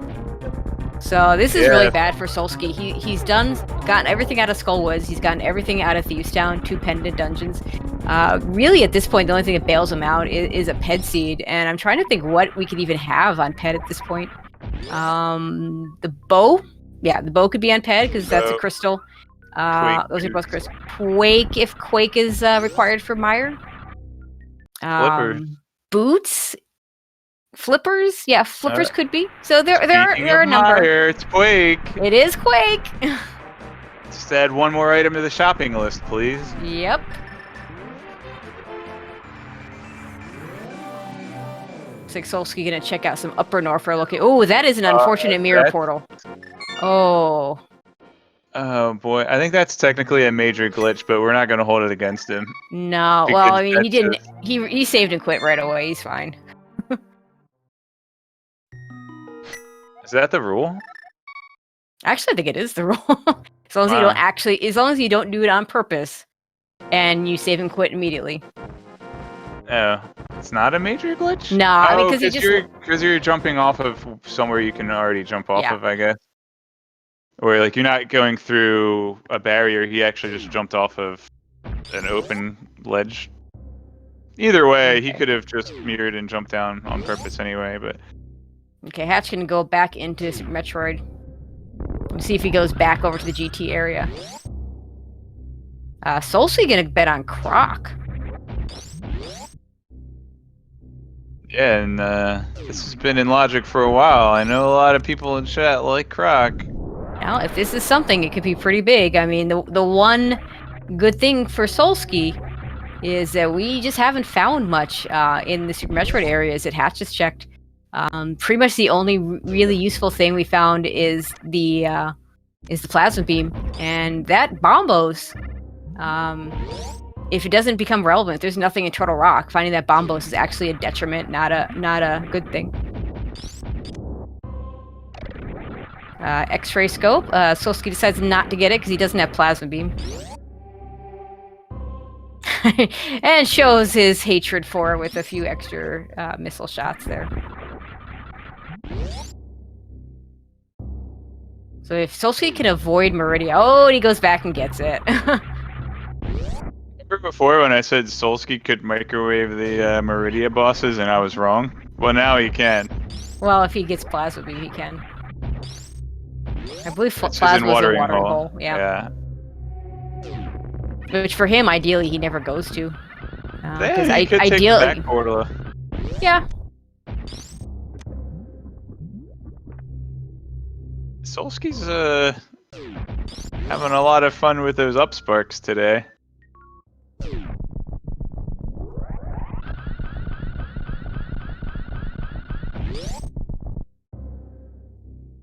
And more missiles. So far, Croc not paying out.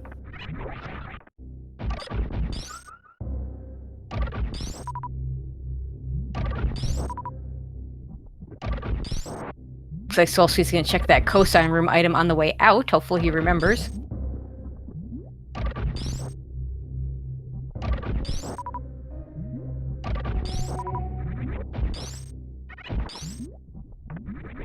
And I'm a little surprised he grabbed that E-Tank when he already had 10 plus reserves, but okay. I mean, picking up items in Super Metroid is basically free. It's less than a second of fanfare. He did as once opposed to the think 7 that, seconds. He did once think that A stood for Ganon, so he might think that E stands for bow. Okay, now we're getting the Bubble Mountain checks Oh, from Hatch. I got it. I know why he picked up the E-Tank and why he has to pick up every E-Tank. Oh, it's because he's Screwball. Canadian, and E is for A. So they're A tanks. They're A-Tank. Okay, so Bubble Yeah, Mountain. spring ball is real nice. I don't think so. Upper Norfair has nothing. I guess we still haven't checked Cathedral, so maybe there's Talking something about there. Croc had the goods. The spring ball. Yeah. Okay, well, spring ball spring ball like ice beam much more powerful in hard mode. Actually, can be a progression item. There I can't think of anything it's a progression item for in normal mode. Solski's farm here makes me so much strength to lower Norfair. Yeah, I think that would be a good play for him right now. It's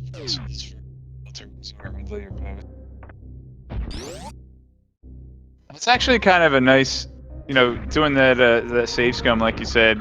I don't so much mind fighting Bomb Threezo, it's farming my super missiles back up that's annoying. Exactly. Solski is in a little better position though. He does have the charge beam, even though he doesn't have the good beam combination to go with it. But the fact that he can save those super missiles if he wanted the item. But I doubt Tracy, he will. he has Spazer. Yeah. I would still reset. I mean, if I don't want the items, I would still save scum specifically to reset. But just on the off chance it were an item that he wanted to keep, he wouldn't have to worry about farming. He could just get into that nice cozy position where you can't get hit and just fire charge beams until Golden Chorizo's dead. It's slow, but it's probably faster than farming. But he chooses not to take the save scum either. Okay. All right, well, Hatch has made it back around after losing that mirror portal. Okay, so maybe Hatch doesn't do the gate glitch?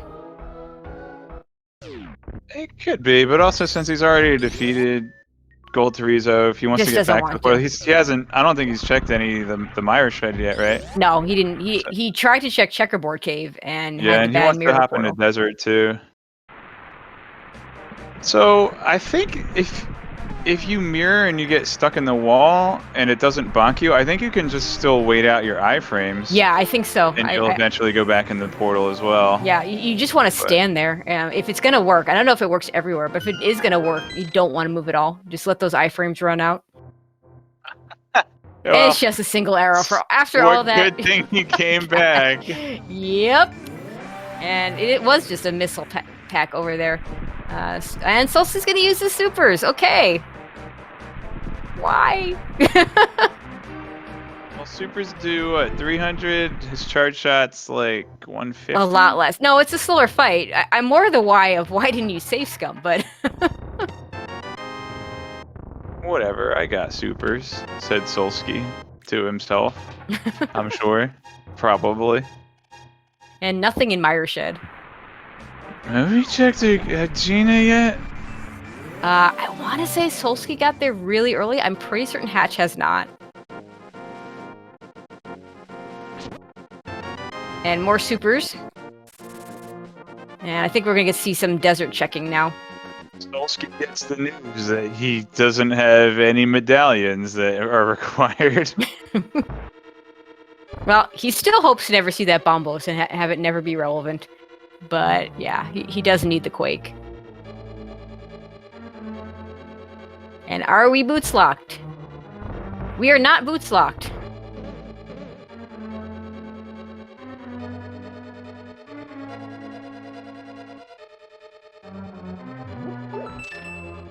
So this will be a small key or a big key. A big key will be on the right side now.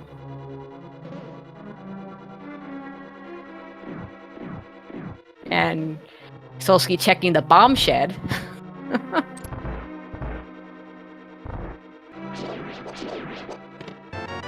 And another bottle. Okay, so that's it for desert. We've seen both items, and there's nothing there but a crystal. So they will both finish it out, at least, to get that crystal.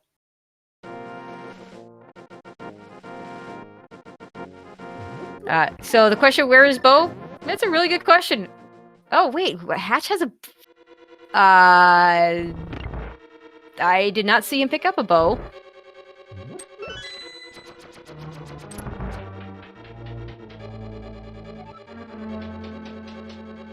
He's gonna have to...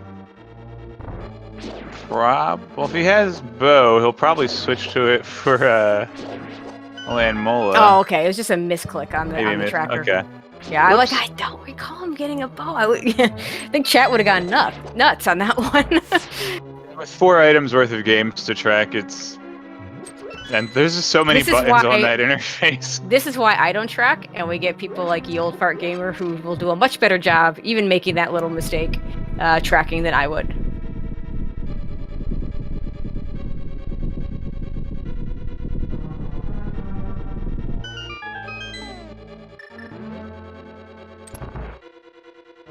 So we have a compass or a map left. Okay, we're gonna see the rare ice rod strats for land moles. Oh, nice. Do the same amount of damage as fire rod, but you don't get the splash, and projectiles a little slower as well. Yeah, the timing is not the same. Solski will have an easier time with this fight, not only having the fire rod, but also with the tempered sword. Yeah, tempered sword spin. Oh, look. The Land Mola dropped a towel there. Speaking of, did you know that Towel Day is on Monday? No, I did Douglas not Adams know. Fans out there? I did not know the Towel Day was on Monday. It's the day commemorating Douglas Adams in Hitchhiker's Guide to the Galaxy. Ah, okay.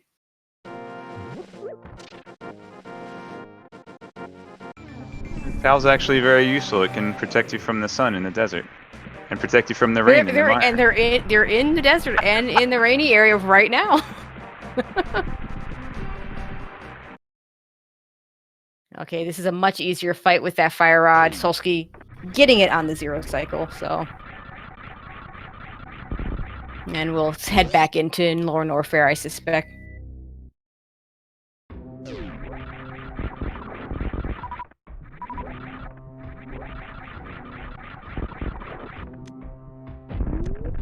And Hatch, not going to do too much farming here. I think I would have done a little bit more farming with those supers, just because it's just such an easy place to farm those supers. There's pretty much a nearly 100% guaranteed drop rate of super missiles there. Now, he'll have to do farming later on. He does not have charge beam. We'll see how much farming Solski decides to do. Solski, you don't have Quake.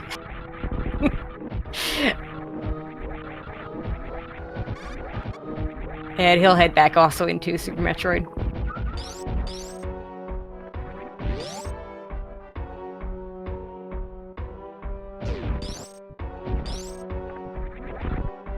Hatch very wisely using Screw Attack to break those blocks, so he doesn't have to worry about falling through. If you use Power Bombs, then those crumble blocks right below the shot block, the bomb blocks can get you. Yep. And Solski's got to farm those super missiles back up. Yeah, it looks like Solski's gonna choose to do a little bit more farming here. I think this is a little more efficient. Although with 25 power bombs, I think I just lay a power bomb each time you go through. I think it's a little bit better, but not significant difference. It's a lot of lag. I don't know. Yeah, and he's doing a nice job with that Screw Attack. Yeah, you can get 6 super missiles easily for each door transition, for each time in and out. Yeah, this will probably be the last one, I suspect. Hatch fancies himself the early fire fleet check before Ridley. Yeah, I mean, if this were charge beam, it would help him. An E-Tank is... that's the 11th E-Tank. And he wasn't low on energy, so I don't know that he really needed that, but, you know, it doesn't hurt. The 11th E-Tank is in captivity. The galaxy is at peace. Okay, Solski gonna go through his worst room of the game. Of course, worst room of the game just isn't when you have Space Jump Screw Attack. We don't have High Jump, but we got everything else we could possibly want for this area. Did you roll this seed? Nope. Yeah, I was rather infamous in my Randomizer League Season 1 for going several months without high jump boots. It teaches you how to work without high jump boots really well, so it's definitely had its advantages. For all you aspiring low percent speed runners out there.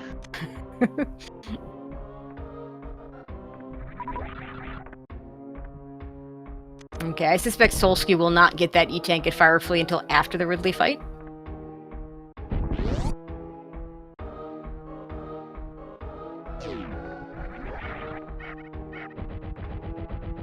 And neither one saved here, which makes a lot of sense. They got so much energy right now that they really don't need it. Yeah, such thing as a safe Ridley fight. This is about it.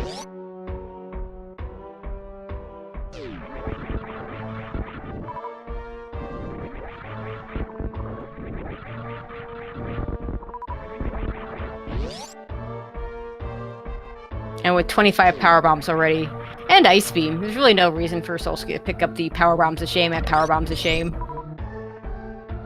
So now Hatch is going to have to go ahead and do this farming. And a little bit, less efficient without Grapple Beam. Solski misses the Speed Echo strat there. But makes fairly quick work with Super Missiles of the first pirate, and does get the second one. And he'll be going in with a cozy 35 Super Missile, so he's going to surpass Hatch at this point, at least in terms of where they are in Lower Norfair. Fire fleet check and a slower farming strat for Hatch.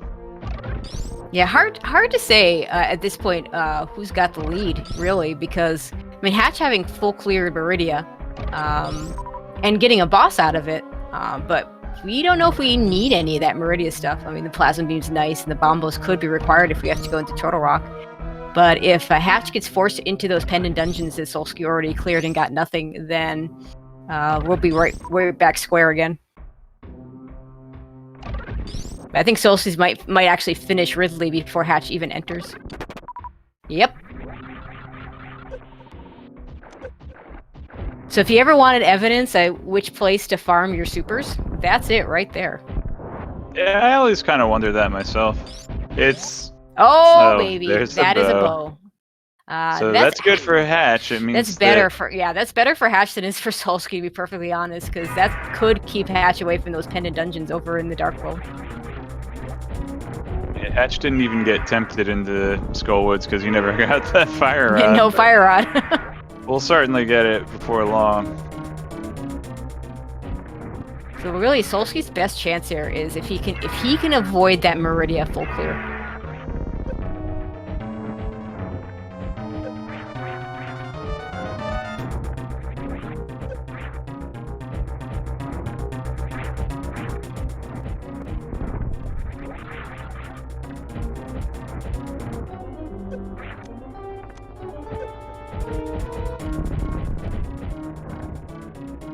Okay, Ridley should be dead now for Hatch. And he is.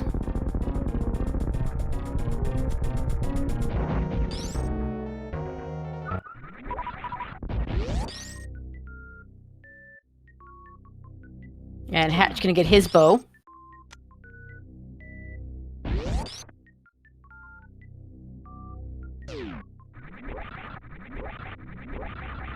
And Solski is gonna look at this E-tank, we'll see if he takes it. Okay, not taking the, what would be for him the 13th E-tank. I support that decision.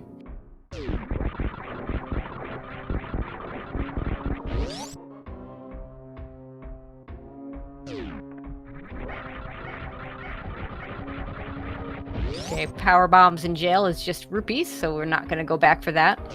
That location's kind of a pain to get to, yeah. You've never heard that before? Are in jail. No, I'm just thinking the rupees are in jail. It could just use itself for bail money, right? Yeah, there you go. It's Buddy out there, like right outside the jail, being bail money and be like, you rot in there, friend. Okay, we have one more item here. So, are we really only going to have progression on Ridley? Yeah, we are really only going to have progression on Ridley. Forgot about the spring ball. Well, Solski's still got to clear up Upper North here, so that's going to be some more time for Hatch to possibly catch up, right? Yep.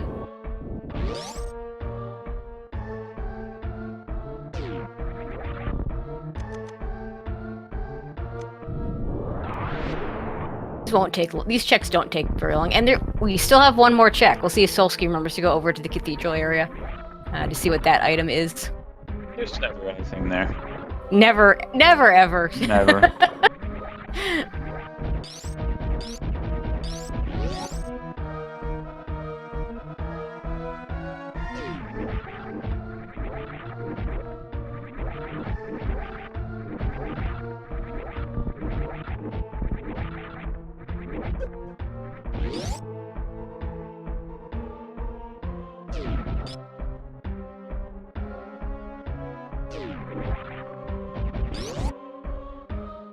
And speed booster item going to be a very quick check.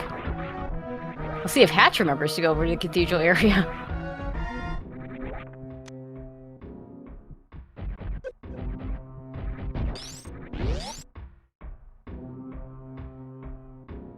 Because we are basically out of Super Metroid checks between the two of them. I believe we've seen everything but Shack Tool and Cathedral.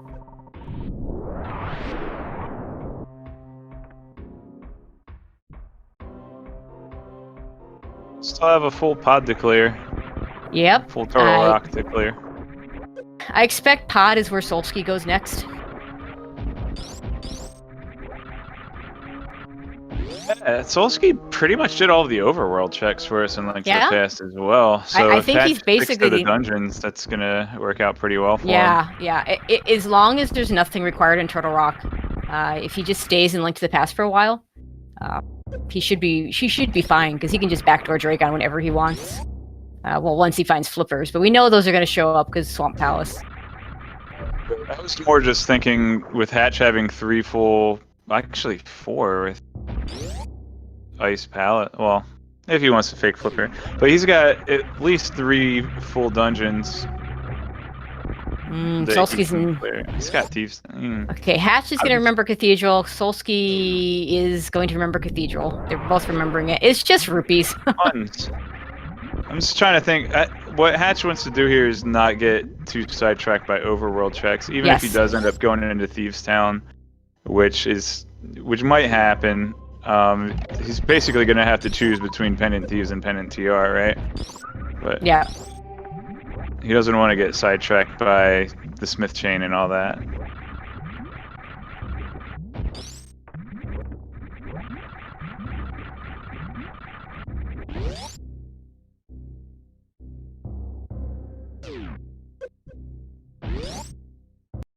Okay, Hatch heading back into Link to the Past. He's basically cleared everything in Super Metroid, but that Shack Tool location, which we still not in Logic, though it is now Get Toolable because we do have Ice Beam. Solski also heading back into Link to the Past. I suspect they're both going to head over to Pod. Hatch might also do Eastern at the same. Well, they'll both do Eastern at the same time, but for Solski it'll be a quick go to the boss and finish it off. For Hatch, we'll probably check all the items, get that most likely unnecessary Fire Rod. And Solski going to head over to the portal near Eastern Desert. I believe he's already checked the Pyramid Ledge, so it's a little more efficient for him. Hatch probably going to check that Pyramid Ledge on his way over.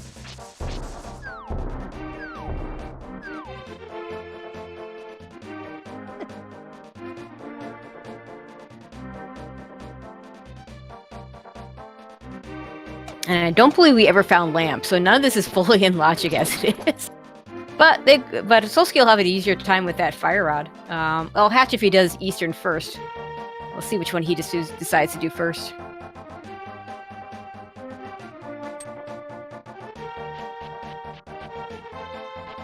Oh, the lamp was in the Uncle Cave. Never mind. We do have a lamp. So I wish we had a little more on the tracker. I think the lamp is actually a pretty significant item. It should be on this tracker. Hatch, seeing those missiles, doesn't want to get them.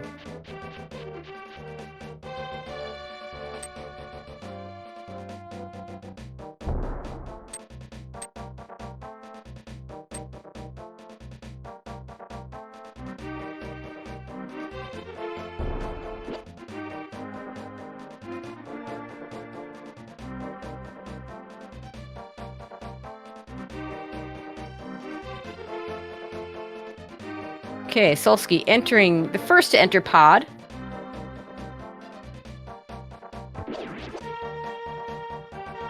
And first question is, are we bow locked? The answer is, we are not bow locked. Now we do, of course, in the end, it doesn't matter too much. We are, looks like he's going to go to the bow lock side anyway. And do that first. Because they didn't come here. Oh wow! Check out the. Oh yeah, Hatch just checked. Did Hatch even do South Shore? He eventually did do it. I thought he did South Shore right before he did Hype Cave in that area. I was thinking that he probably did, but he didn't check Sahas really yet. But No, that's the best time to check him when you're on your way to do Pod Eastern. So yeah, exactly. So he's routing. Yeah. This guy gets me, you know. Well, to be fair, spheres don't mean nearly as much in a solo run as they do in a multi-world. I don't think. Screwing your teammate over by going out of Logic, so and skipping the early spheres.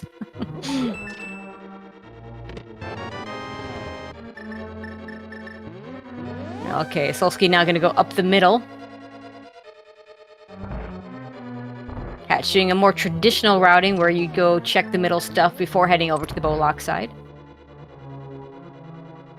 With the mirror, it doesn't really matter too much because you can always, Pod, again, you're constantly mirroring to the front.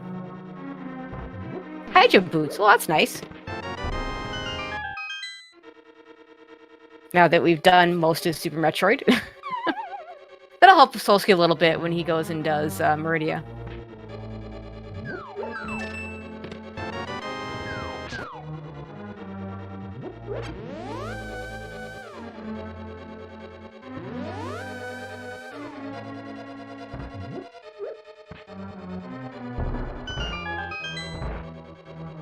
Okay, so also gonna grab the big key here. He's got bomb selected. He might be planning on doing a hammer jump to do the dark maze.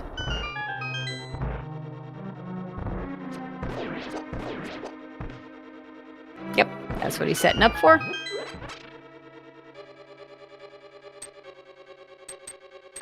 Solski sets up all these strats with that sprite. You know, if you use the same sprite all the time, you learn it. It's just that it's wider than the shadow. That's what really throws me off, because I'm usually lining stuff up with the shadow. Well, it's not as facing upward, it's pretty bad.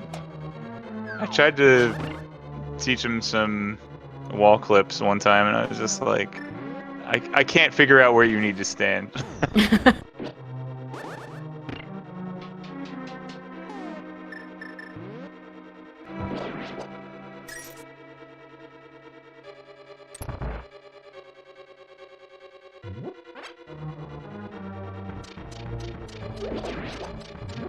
So far, we're not finding... There's got to be something in here. I mean, I'm trying to think what other locations we haven't checked between the two of them.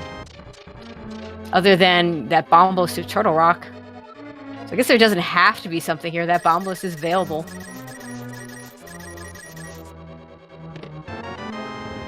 Spike Cave. Yep, Spike Cave is available. I wonder, do we have Cape? Or Cane? Or one of those? Pedestal. I mean, we could do it either way. Logically, yeah. Are you sure? Yes. I thought 2 bottles put it in logic. Or something. I don't believe so. I think you have to have the actual protection item. Solski running on half a heart, so he's going to grab these hearts here.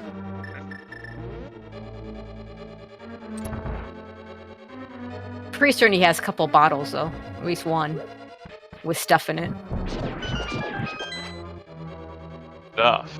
Okay, he's got 4.5 now. He's probably fine.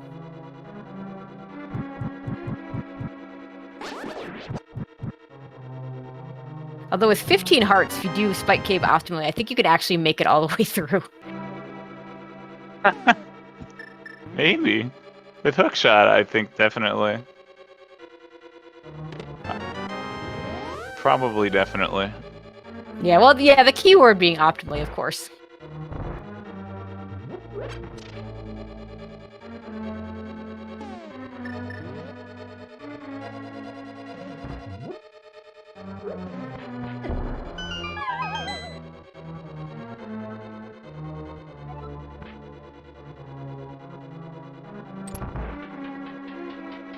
Okay, Hatch gonna get his high jump boots.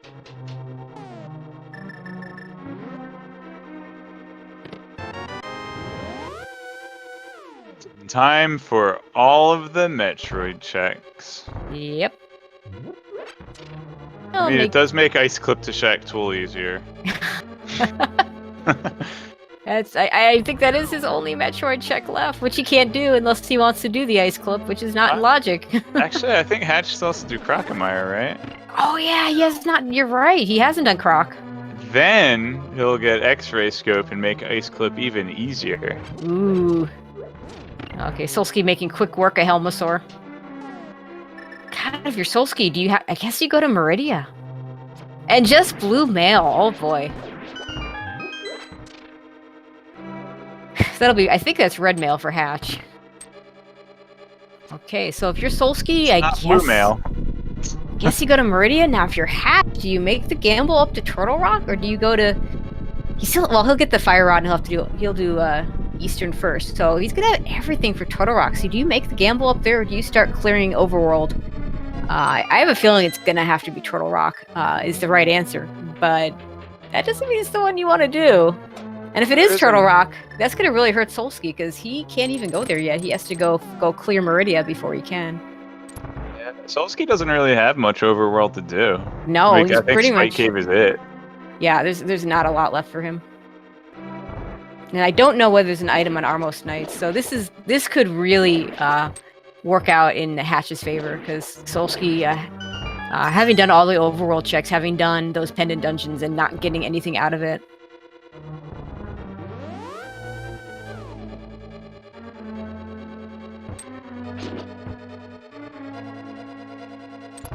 And it's going to be a while. He has to full clear Meridia before he can even find that Bombos medallion to even get the Turtle Rock.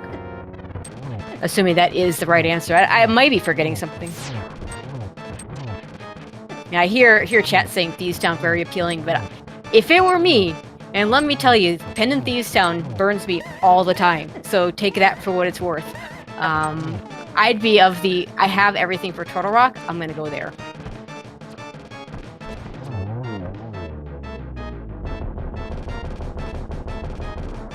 Turtle Rock's more items, right? Yeah. Well, I mean, six, unless you count the 3 items right outside of Thieves Town. Yeah, so if you count the green pendant, I guess if you count the green pendant and the overworld checks right in the village, right on that screen, that's 8 items, right? Yeah, I mean it's appealing. There's a lot of stuff there. And there is still the possibility of Ped. Now, if it does turn out to be Ped, then Solski's way ahead because he's already cleared those pendant dungeons, and then suddenly they become required. Ped at this point would have to be that Quake medallion, though, or the flippers. Could be the flippers. So there's a couple of Ped possibilities. Okay, Solski having finished up the both Eastern and Pod. Let's see where he chooses to go next. Yeah, this is the Meridia play from Solski.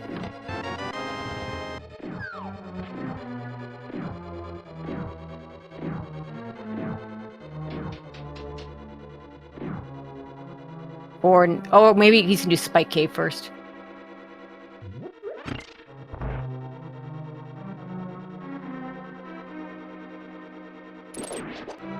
Yeah, I see the calls for grapple on Ped. Well, Solski I know does the ice clip, so there's no way he'd pick that up. He would definitely go straight. He'd definitely do the ice clip, but I don't know about Hatch.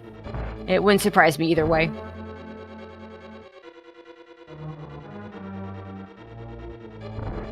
Okay, Spike Cave, what do you got for us?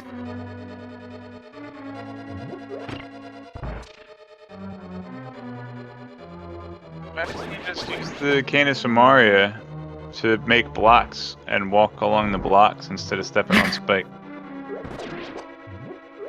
Oh, jeez. Baby that's flippers! Oh, that's big. That just opened up swamp and ice for him. So he still has a shot to stay out of Turtle Rock.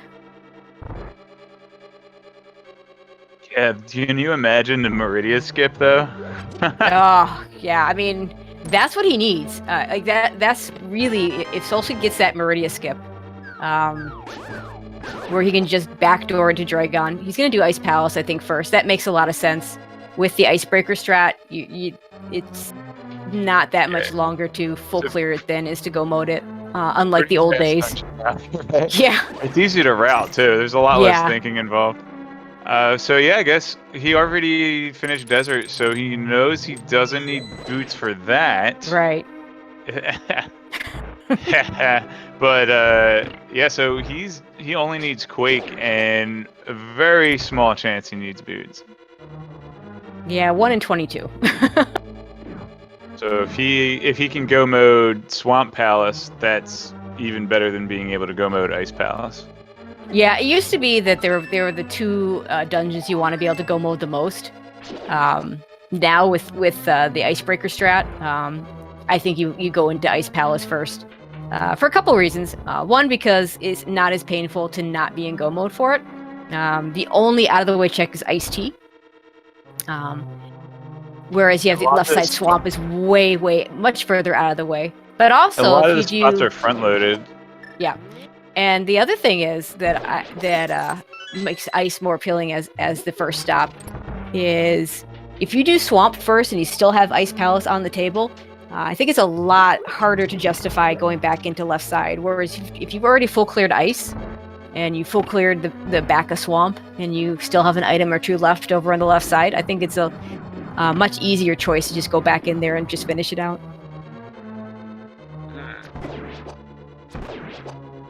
So yeah, Solski's about to get 3 items that used to take like a lot. It used to have to go around a really long route just to get to these chests, and now it's like the opposite of pod now. It's like the items are right in the beginning. Yeah.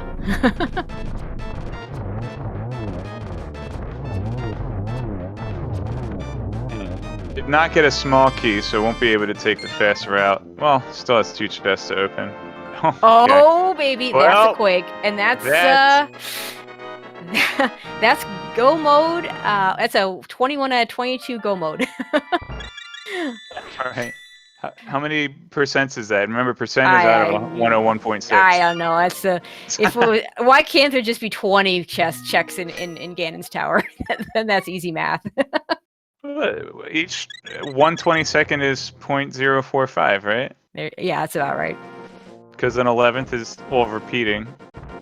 So Wait, I disagree a little bit with what Solski's doing. I would have done I would not check iced tea, but I would have checked the freezer checks. I would have checked the big chest just in case those boots show up and are needed. But I wouldn't go out of my way to do like iced tea. I wouldn't do left side swamp. I would do the swamp checks that are on path. 30049. I forget it. It's still summer. It's May 22nd, but it's summer. Yes, I'm not teaching right now, so it's summer. I haven't been in school for 10 years, so it's summer.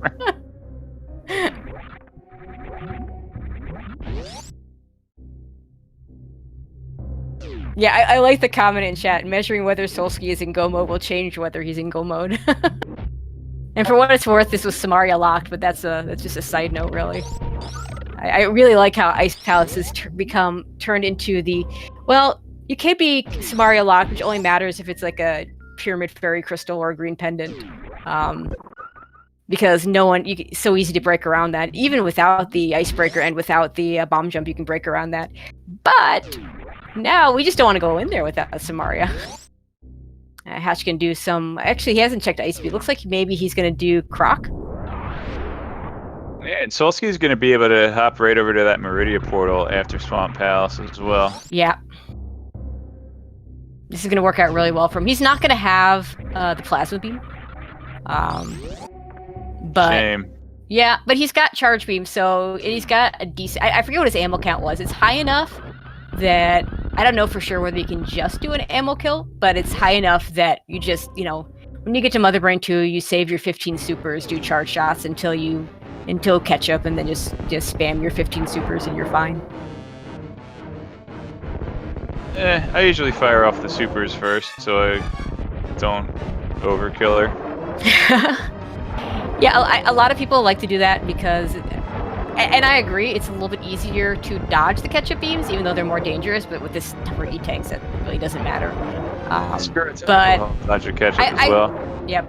But I like not having to count. You know what's a clutch item for Solski right now? He doesn't have the plasma beam, so he can't microwave Dragon. So those high jump boots are actually going to be pretty nice if he uses the Shine Spark method. Mm-hmm. Yeah, that'll be, yeah. Well, and those high jump boots are going to be nice in general for him. Like, you don't know how much you miss them until you play without them. I missed them already.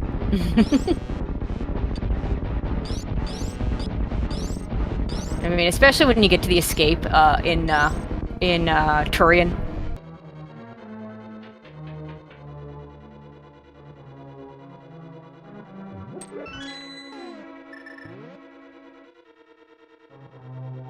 Yeah, so I don't think he's checking anything along the way. So, yeah, he's really banking on not having to worry about those boots. He's got pretty much all the safety items he wants too, right? Oh, he's got a ton of heart containers, blue mail, silver arrows, red sword. The only thing he doesn't have is the powder. That's a nice safety item, but he's got bottles. He's got at least one blue that he hasn't used yet.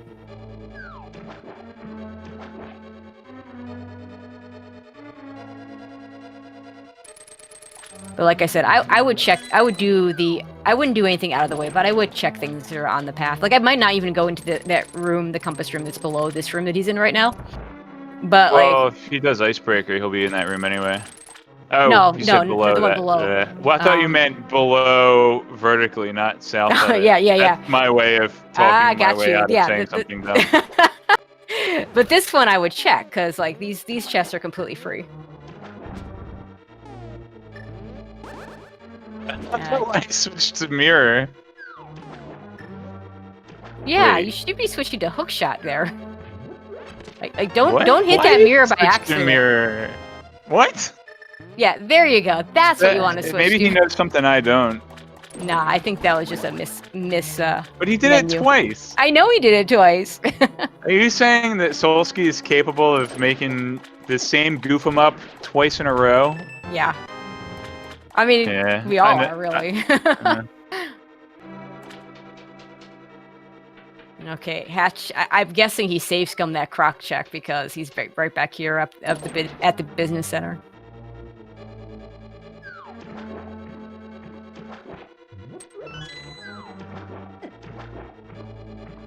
Okay, up in the mountain. Okay, save and quit. So he's got lots of options. He's gonna do the village outcast checks.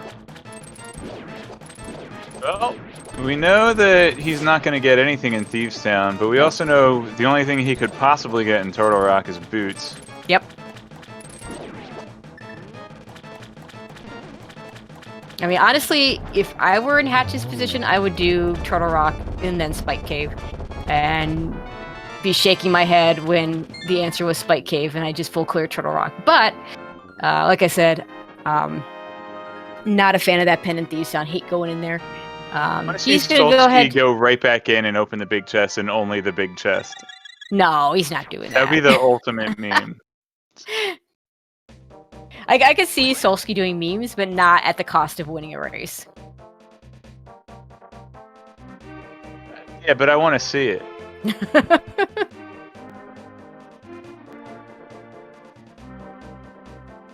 But the way this played out is actually really fascinating because you saw, Solski waste a bunch of time on overworld checks and pendant dungeons that didn't pay out. At the same time that Hatch wasted a bunch of time on Meridia, which, gave him a couple of nice items, but nothing he absolutely needed. Oh my gosh. And then they converge into Pod, and they converge into Lower Norfair and into Pod. If on the off chance Turtle Rock does end up being required to get Pegasus boots, Solski's not going to have bombos. Nope. He'll be in Ganon's tower looking for...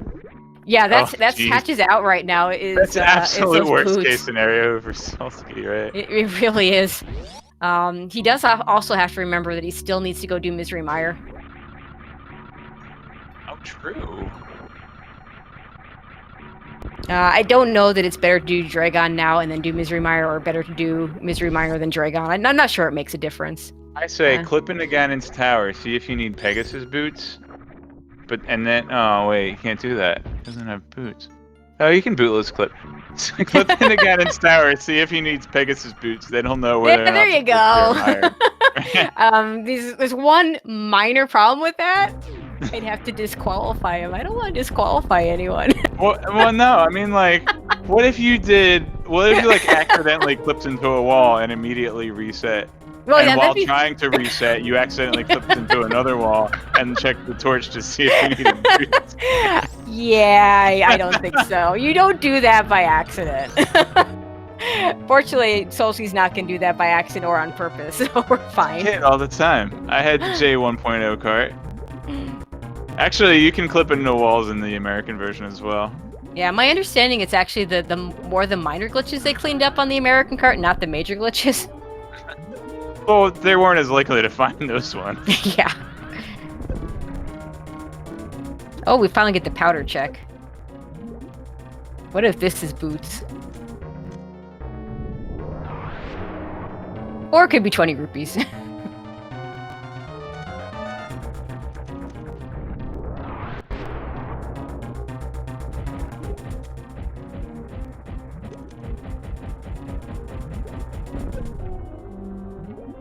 Solski doing a nice job firing off a whole bunch of ammo there, and then he goop sparks.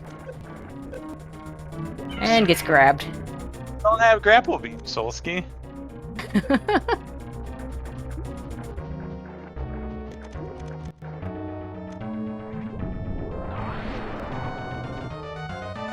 Dragon's gotta be close to done. He's fired a lot of ammo into her belly. There it is.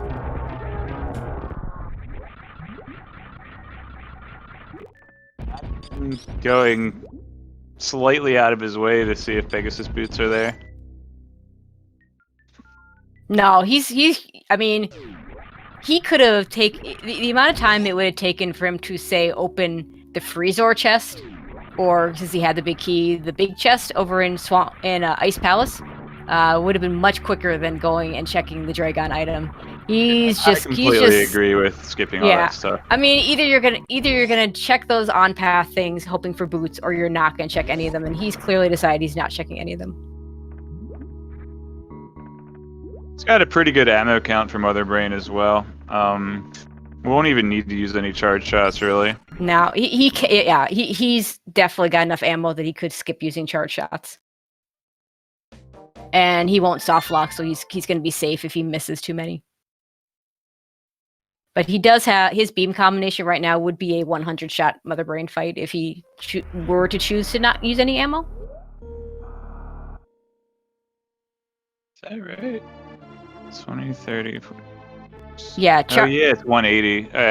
The ice combos are 180. Wave and Ice Wave. For whatever reason, Ice Wave and Ice Phase are the same. Yeah. I don't understand that, but it's the ice wave. Sorry, the Spazer wave one that drives me nuts. I call it the bad math beam because it's the only one that's not divisible into 18,000. So it's like 87. It's like 86 point something stupid.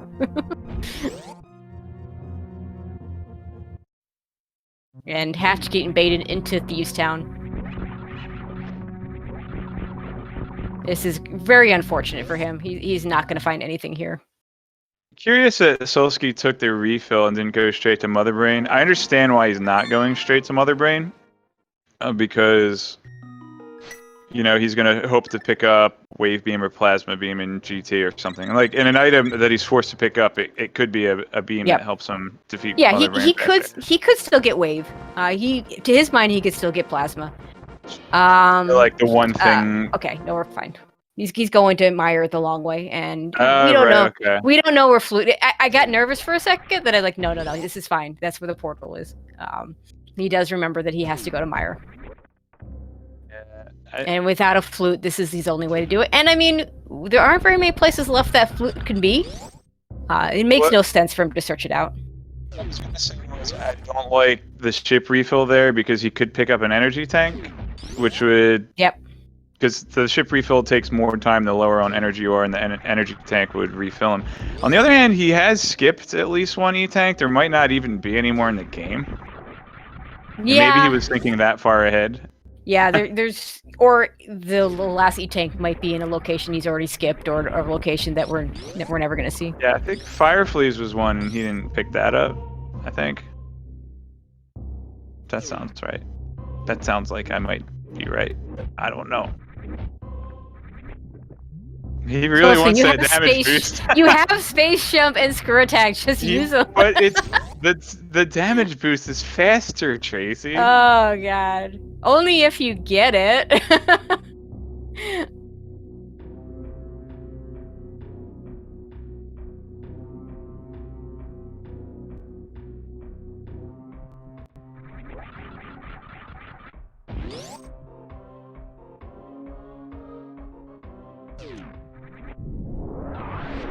Okay, looks like he's gonna go for the gate glitch. That's why he refilled. He wants these supers. And he gets it first try. No problem.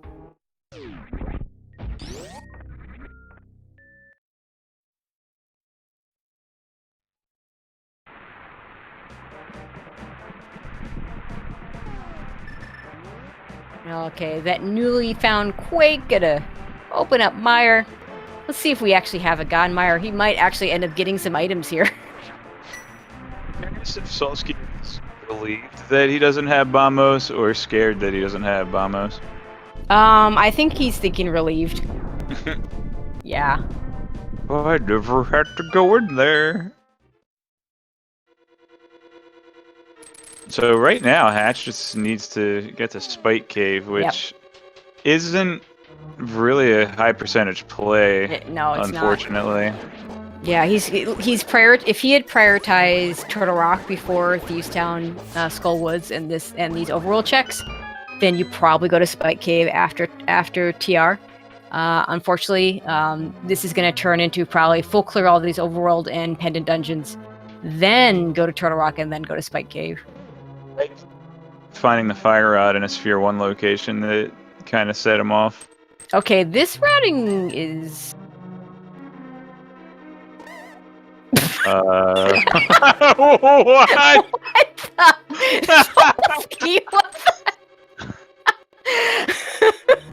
This is not key sanity. You do not have the big key yet. Maybe he was trying to do fish room track, and he thought that's where fish room was. That's what I thought he was doing. Which. But you have to come this through way. the spike room to go to fish room because of the crystal. Oh my god.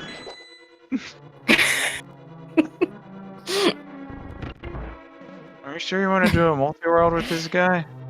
Oh, sure, why not?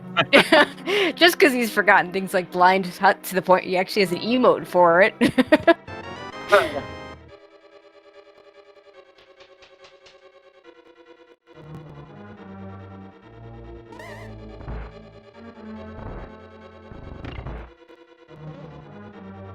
Okay, and Hatch grabbed the purple chest and is going to make his way up the North Dark World eventually, while doing his mirror checks. Which, you know, when you don't have boots, this works really well.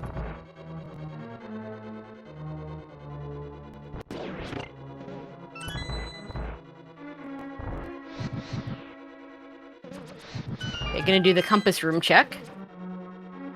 If this is the last small key, then he knows where the big key is. Big key will be in cutscene. Thankfully for... Did he go? If there's a small key in that chest, the big key will always be in the cutscene chest. Don't actually explain why.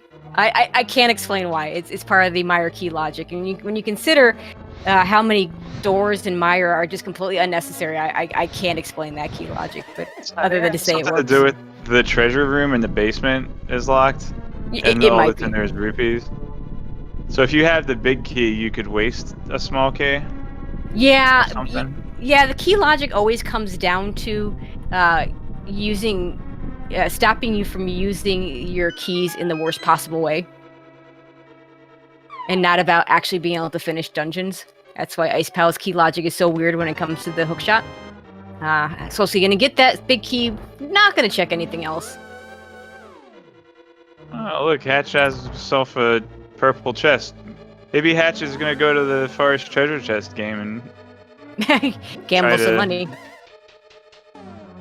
Yeah, he's gonna try to swap out the chest with the 300 rupee prize with that one, and then he'll know where the 300 rupees are every time he plays, because he'll just have to get the purple one.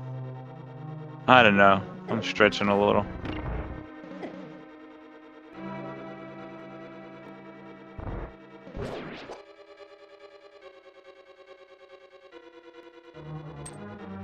Yeah, and my understanding is you can actually keep that purple chest. It'll sit there in the overworld because even if you beat this dungeon, because it's a pendant dungeon, but you would lose it if it's a crystal dungeon. At least I believe that's how it works in Link to the Past. Yeah, I don't ask me. I saw it a couple of times in during the tournament, the Link to the Past only tournament. It may actually be different in SMZ3. I can't say for sure. I think if you do Thieves Town, I think that the maiden doesn't spawn, or maybe it makes the chest despawn. Oh yeah, that could be Thieves Town having a follower in the dungeon, but Skullwoods you can absolutely do and keep your purple chest if it's a pendant dungeon. Reminds me of a really early Plando that Super Scudge made, where you could actually take Zelda with you and not turn her in. Oh, nice. And I couldn't finish Thieves Town because Zelda was following me around. Oh no! I eventually got her to turn into a monkey though. Nice. Okay, Hatch at least picks up a tempered sword. But... that's good. That's gonna be a useful item. Yep, Solski just has to go to GT and keep his fingers crossed. Yep, moment of truth is gonna come very soon. So if you're rooting for Hatch, you want that big key chest number to be 1 or 3, depending on which way. I guess he may actually go all the way left. Sorry, all the way right for the first 5 chests. So that would make it 6. But there's no reason to prioritize the torch check because if Big Key is on torch, well, now it's the boots guessing game and hope that and you hope the boots. Yeah, you hope the boots are in in GT. Yeah, after lugging around that purple, and Hatch gets the bad news that lugging around that purple chest forever just got him some missiles. Yeah, he's going back on all the overworld stuff that Solski has done, so that's the advantage that Hatch had earlier on because Solski wasted his time is dwindling now.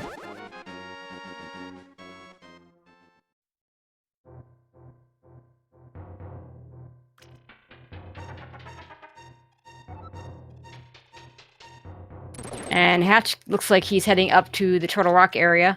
We'll see if this is the Turtle Rock. I'm going to guess if he was going to Spike Cave, he would have done that first and gone the other way. This is the Turtle Rock play.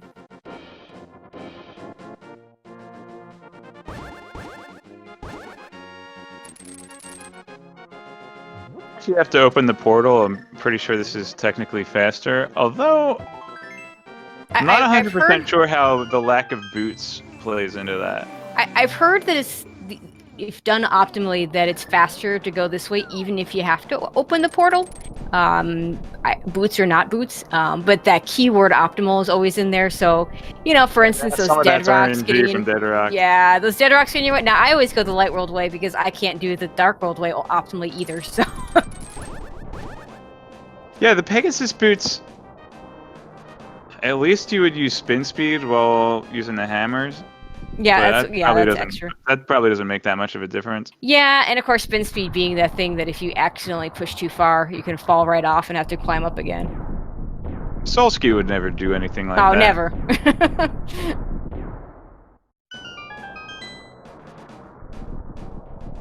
And here we go. There's Turtle Rock for Hatch. We will soon know if Turtle Rock is required. Soon know if these boots are required. It's also going to the right first. Well, oh, there's a flute! Now we can get to Meyer. Yay! And is locked out of going to the right side, so we are going to see the torch right away. 3, 2, 1, cape. Okay. Fireproof cape. Cape would be nice to have, but by no means needed. So yeah, Solski is finally in go mode. Finally, officially, 100% in go mode. The question is, where is that Cane and Perna that actually puts that Spike Cave in logic? Or do they have? No, they don't have that because Solski did that entire trek without it. I bet Cane and Burner's got to show up in Turtle Rock. I mean, it could be in Swamp Palace. No, it can't be in Swamp Palace because that'd be behind the flippers. It has to be here. And it might be why Hatch is going into Turtle Rock first and not doing Spike Cave first.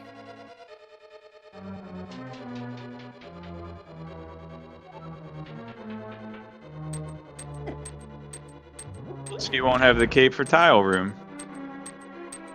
Oh, and Solski gonna go back to the right after doing the Stalfos room. Kind of the Dark Magician, Pink Magician strats, only because we couldn't go right the first time. Ice Rod. He's trying to ice the torches.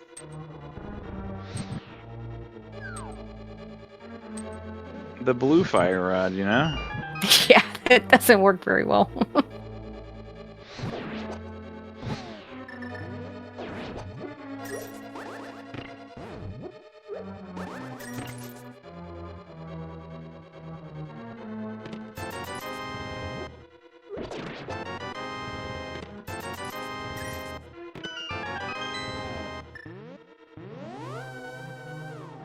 So I'm just gonna steal this key. Yep. And heart. Okay. And we're gonna go back to the left. Now I thought the full DM strat was to go all right side. Yeah. So the full Dark Magician strat is to go mirror out of Stalfos, and then go full right.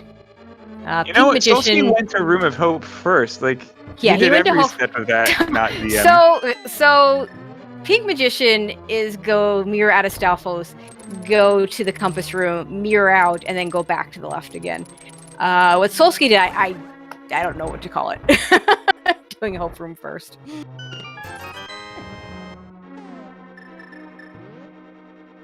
Did the Eggplant Magician. Like from Kid Icarus. Strat.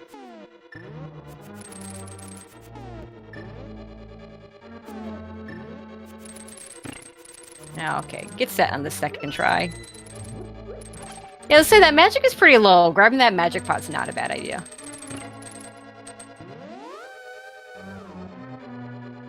Meanwhile, Hatch continuing on in the Turtle Rock.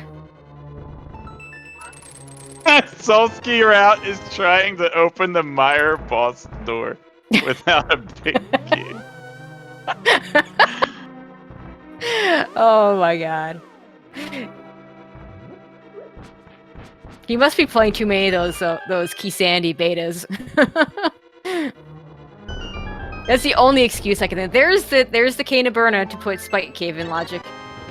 It was in Mimic Cave. Yep.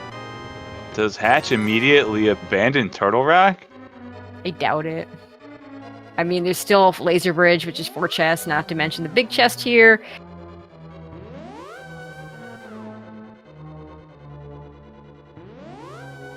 And of course, Trinex himself. And who knows where those boots are? I mean, Solski still could run into them. Nice bomb Oh, without there. boots, he can't run. Yeah, no, he can't. He can walk right into him. They can run into him. Yeah, there's that. Yeah, sure.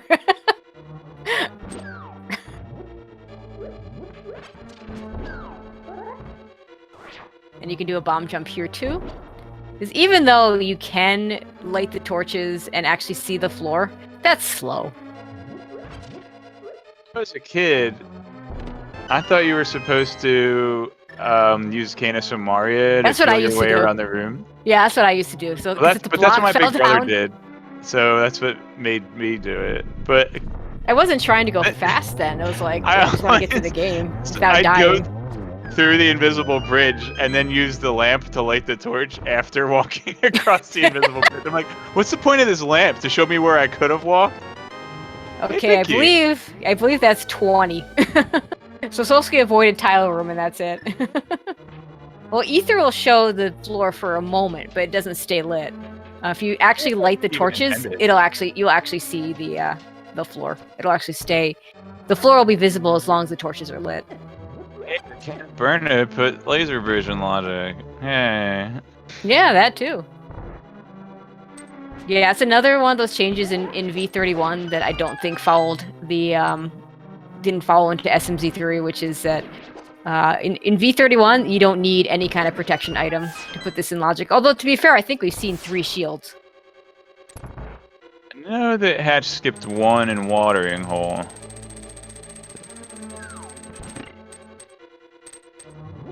Takes the safety exit and should have a pretty comfy Trinex fight with the tempered sword. And there is an item there. As you just menued, we saw both map and compass.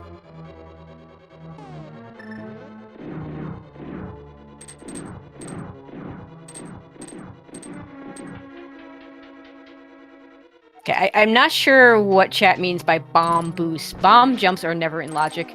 Most of them... The iframes from the bomb and walking through the laser. Okay. Bomb jumps are never in logic, but bonking it, of course, is. So, like, if you had to walk across spikes always do a full heart of damage. But if you have a male upgrade, bombs will do half a heart or quarter heart. Yep. Okay, and Hatch gonna do Trinex here. Trinex. No. Oh, yeah. He did it. Spitting up that ice.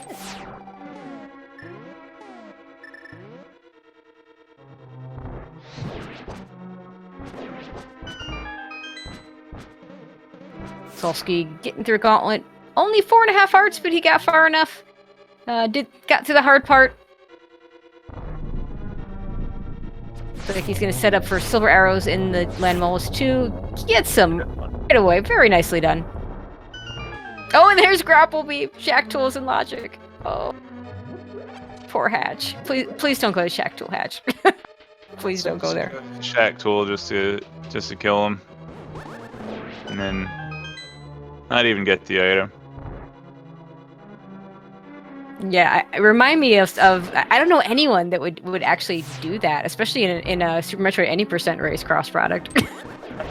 You mean the one that I had against then world record holder Behemoth? Yeah. No, okay. I'm thinking the one against Kip. I think it was Kip. Was it against Kip? I think it was against Kip. I was either Kip, but well. It was definitely Kip. As far as I'm concerned, Kip may as well be a world record holder. Yeah, he's pretty darn good at Super Metroid. Okay, here we got the Spike Cave check, so he's gonna get his flippers and be back on track. But it's gonna be too little too late. Solski almost done with Ganon's Tower.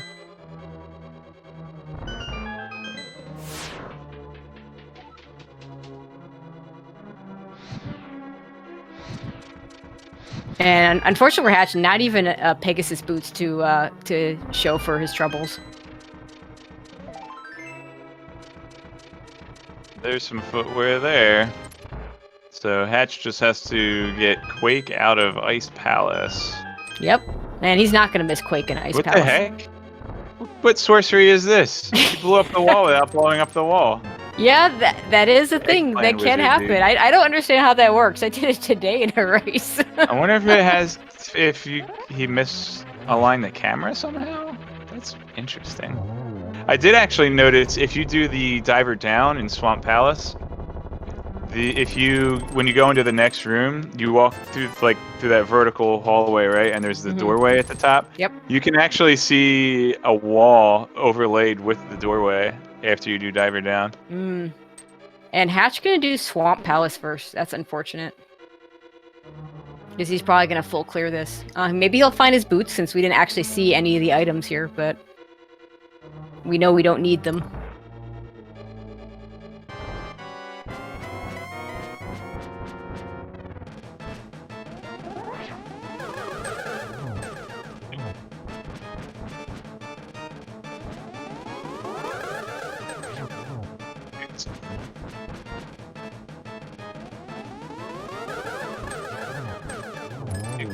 To Filk. That's Kramer's phone number. Okay. Aga 2 finished off.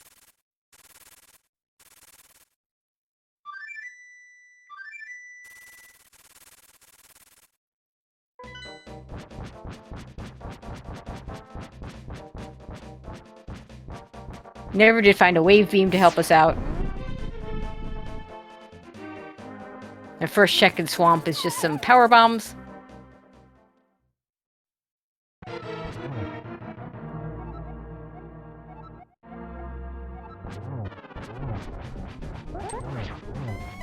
Nice bounce.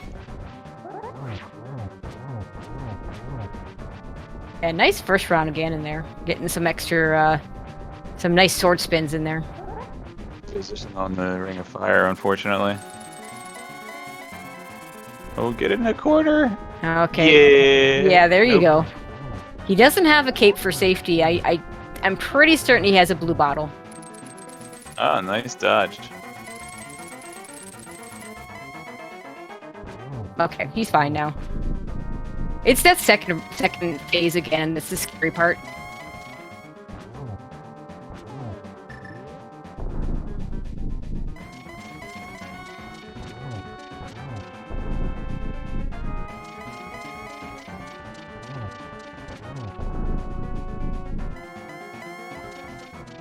Yes, we did find this arrows in Brinstar. Remember when the placeholder text of Link to the Past window was actually, did you find silver arrows on Planet Zebus? Like, that was a default text. Yeah, I've seen that. Alright, Soul's doing a very nice job with Ganon. Now just needs to save and quit, and head back into Metroid and finish off Mother Brain. Unfortunately for him, did not get any nice items to help him out. He did not find a wave beam. But he should have plenty of ammo. I don't know if he got any ammo, but he's got plenty of ammo. Yeah. Well, Solski's heading over to Torian here. I'm going to go ahead and shout out our sponsor again, rank1.global, a social media site by gamers for gamers. Go ahead and sign up, and you can join the SMZ3 community. Let everybody know what games you've been playing recently, your favorite all-time games, clips, and other memories that you're proud of or think are funny. And rank1.global has generously provided some cash prizes for the top 4 winners of this tournament as well. So very thank you to them, and you guys should go and sign up to that. And that Solski, promo started off so good. It did. Solski with 50 max super missiles. This is a really nice ammo count with those 125 regular missiles. Won't have to use a single charge shot if he doesn't want to.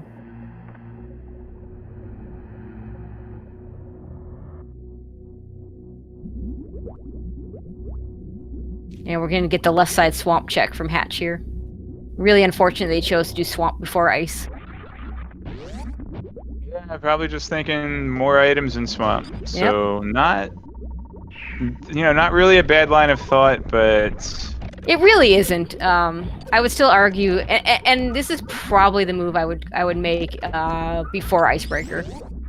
Solski did pick up, I think, 1 super pack and 2 regular missile packs. Yeah, I think he did pick up some ammo. He definitely picked up an E-tank, because he now has the 13 E-tanks that we talked about earlier. So he could have saved time on that ship refill, is what you're saying. Yeah.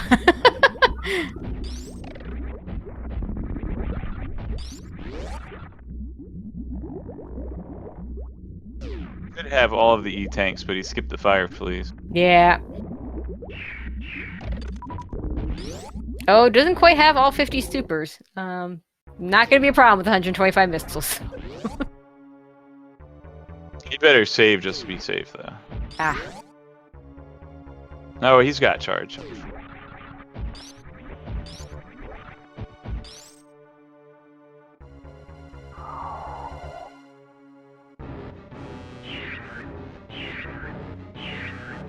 Now, so we can't answer the question about boots yet, because we still haven't found them. They have not shown up in Swamp. They did not show up in TR. I think we're down to these last few checks in Swamp. There's a couple of checks in Ice and Shack Tool. I mean, there may be... Oh, and there's 2 items in Myra that we never saw. Book checks.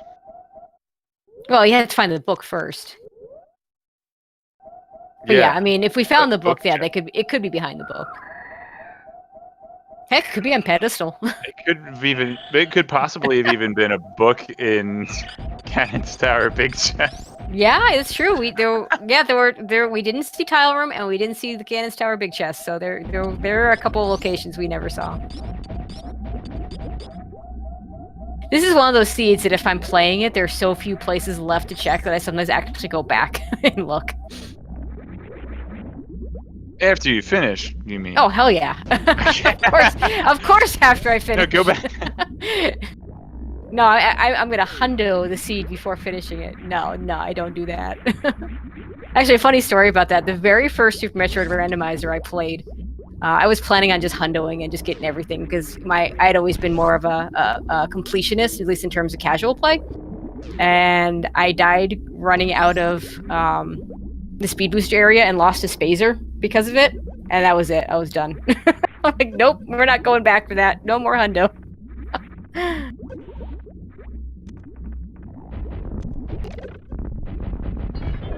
Oh, made himself a nice little platform there.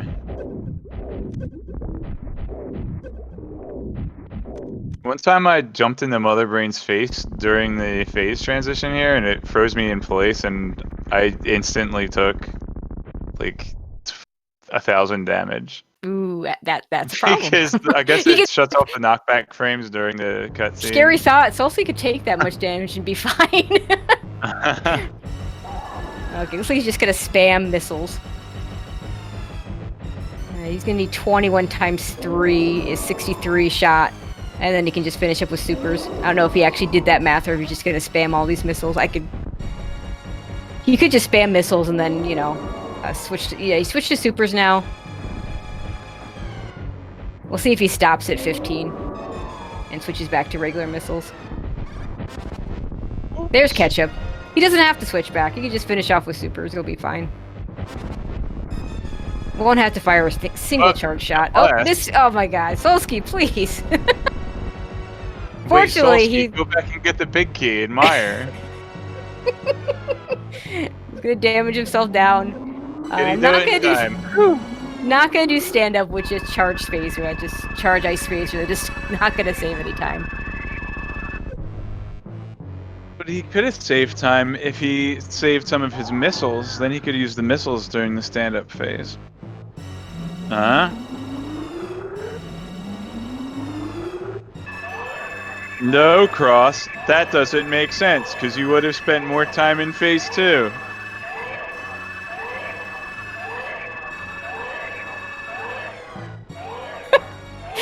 And shoutouts to Solski for doing a .time during the cutscene in SRL.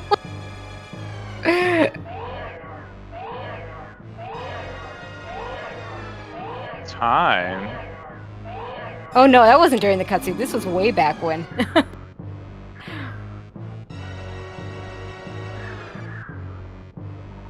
That makes a little more sense. Yeah, because you can see that, because his timer got messed up a little bit. You might have noticed earlier that it was saying 0, but he did manage to fix it, which honestly, I have to be impressed by that, because I know once my timer goes down for some reason in a race, that's it. I just don't get to have a timer. Yeah. Of course, we use the official SRL times anyway, but... Yeah, so the timers are really for our viewers. Well, and it's good to have it for yourself so you can keep track of time, but... Time? And there's go mode for Hatch, but he doesn't know it yet, because he hasn't seen where Ganon's Tower Big Key is.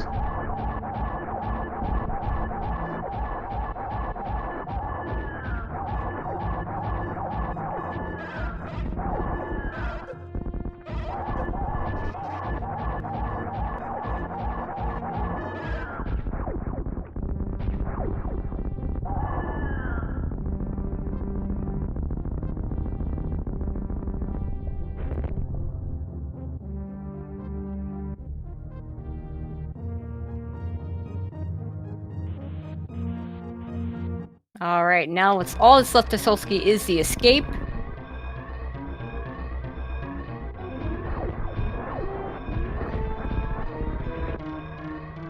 It's got all the good movement items, so this won't be a problem. Blue Bomber, right? Well, let's go! But he doesn't have Screw Attack, so it's not faster. Screw Attack? It doesn't matter if you don't jump through the door. He has Screw Attack, you just turn it off for Zeb Skip. Yeah, I mean, it's not on. So it doesn't. Well, he should turn on just to do Blue Bomber, Solski. Come on. Nah, I'm just kidding.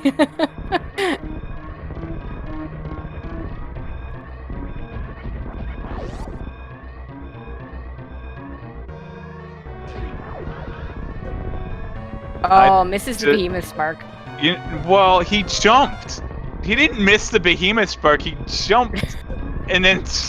Yeah, you don't need to jump. You shouldn't jump. You wanna kneel and do the spark while you're kneeling, and that way that's why you clip the top block if you do it right. But he jumped. All right, Solski going to finish up with an official SRL time of 2:43.07. GG's to Solski, who will be moving on. I do believe like he's going to be facing off against Migs Live in the that's next round. What I thought. And the winner of that match will be facing Solski's old combo. Well, you know, partner, right? You know, if you watch the race last night, you know Solski is really gunning for that maniacal match. You know what's funny? That's match number 42. Nice, which is Maniacal's number and the answer to the question. And Tal Day's in 3 days. Yeah, his number's up, so... Hey, Solski, I bet you'd like to know where Pegasus boots are. No, not really. That's okay, we don't know either. We can't tell you. And welcome to Solski. Congratulations on your victory. 243, not bad for a bootless, fluteless. Oh, I'm sorry. Flute was in Ganon's tower. Yeah, wasn't they found Flute at the Nah, end, and not even Fluteless. unfortunately, shortly after Solski finished, Hatch went ahead and forfeited. So we're gonna see if he can come in as well. Yeah, that was a very interesting seed. You guys were kind of doing the same things. I want to say up through the wreck ship, not necessarily in exactly the same order. Then you went and did all those Dark World checks and those pendant dungeons that netted you, as far as I remember, absolutely nothing. Hatch went to Meridia, got a Bombos, which eventually baited him into Turtle Rock, and got a Plasma Beam, which is a nice luxury, but not really needed. But otherwise got nothing. And then you converged back in Lower Northfair into Pod. But then the big decision was you went to Spike Cave, and he went and did those overworld and pendant checks that you'd already done. So Spike Cave was such a stupid play.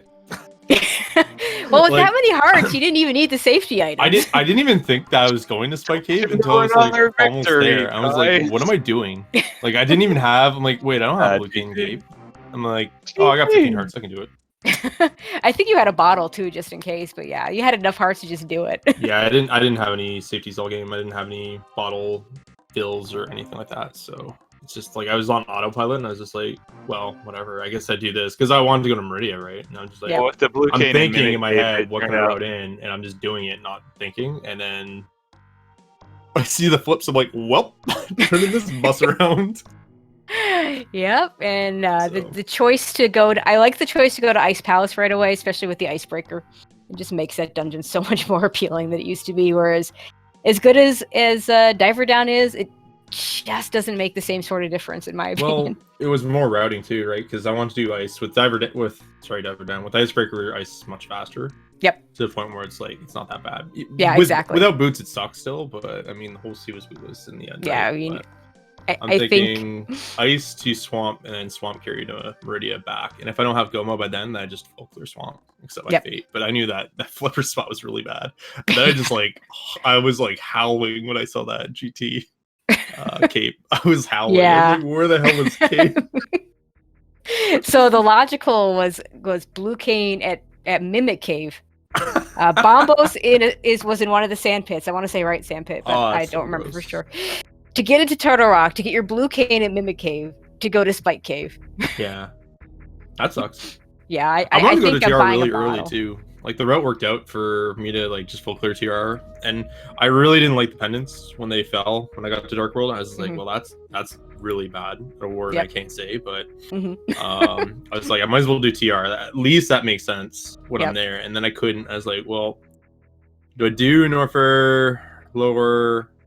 Maybe not be able to do Mire because Medallion, which ended up happening anyways. But I want to put that off. Or do I do Meridia, which is like Swamp plus plus? I was like, roll the dice on left Dark World. Yeah. Well, I say it all the time. You know, Lower Norfair is Turtle Rock. You know, it's not that different in Go mode. Meridia is Pod. Well, that's why I wanted to do Lower Norfair and Norfair. Because typically when you do Lower Norfair or you route to it, like the optimal way is you route and croc into Lower Norfair into upper right at Bubble. Yep. So I'm thinking about these things. I'm like, there's like no, I gotta commit all this stuff in. So I'm not just thinking about like the 6 or so minutes in LN. I'm thinking about, oh, well, I gotta spend another 8 or so in all of Norfair, if not 10, 12, right? So I didn't play that great either today. So that's what happens when you don't like touch the game for like a month minus like a couple of races. Yeah. I gotta start practicing again. Yeah, you got some big games coming up. So let's talk first about Migs. How are you feeling about that matchup? Free. Next question. Okay. Question, so Solski, what items are required to finish Misery Mire? Yeah, what was that? We'll get to your presumed collision course in just a second. What happened in Mire? I don't want to talk about it, but Too many all I gotta say is I gotta stop the cross keys addiction before someone gets hurt, right? And that person's gonna be me. And also, like, I haven't done SMZ3 keys in a while for the testing. I don't think anyone really has, but I definitely gotta like. That's exactly what I'm thinking. I'm like, I'm in go mode. I can just go right to the boss. Wait, this one has keys. Whoops. Yeah, I mean, it wasn't too bad. You found the big key relatively fast. Fortunately, Yeah, you knew because of you the- knew the small key leads to the Yeah. big key, Mhm. which is very important knowledge to have. Really rare to get all 3 smalls and then into a big 2. Like I was like, Mhm. and then it led to a compass. It's like fantastic. Yep, we'll never know what items. Maybe your boots were there. I don't know. Could be. We're basically down to Meyer. I don't know that we saw everything in ice or not. And Shack Tool, I think, and you know, the few checks in GT that you never got to, like the big chest, because it was big key number 20. Yeah, it was something. There's not much left to check between I was the two of you.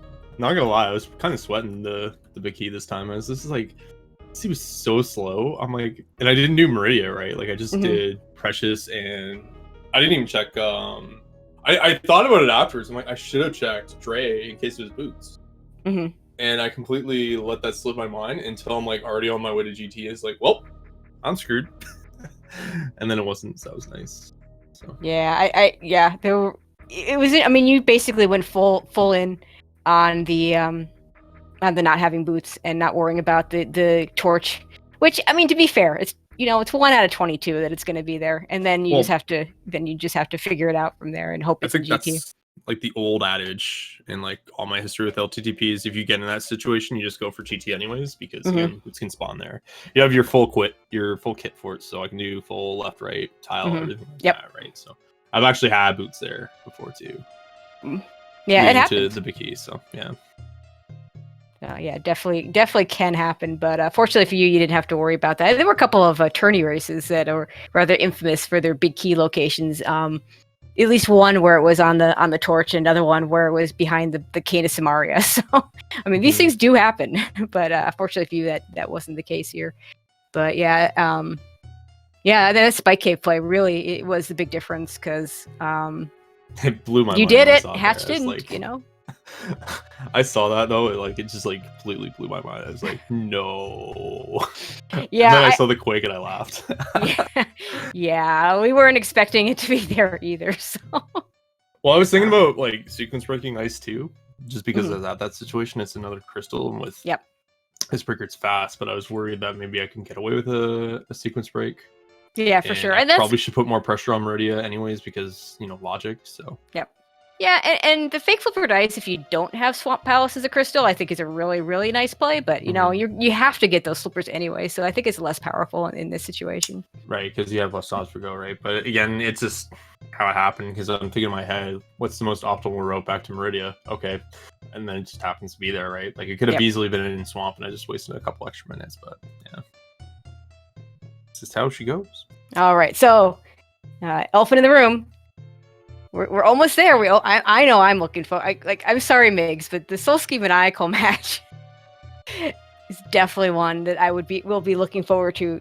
Why isn't anyone talking about the Aussie Solski match? I think that's gonna be a hot ticket. That was the shoulda, woulda, coulda last year, right? Now you're gonna see it in the division finals. That's like where I'm gonna lose. Yeah, you're just going right past the maniacal match, going straight for Aussie. That will be a good one. Which either one of you is gonna make a good opponent. He didn't even make brackets last time. Get out of here. Yeah, well, there was I think our seeding process was maybe a little bit better this time around.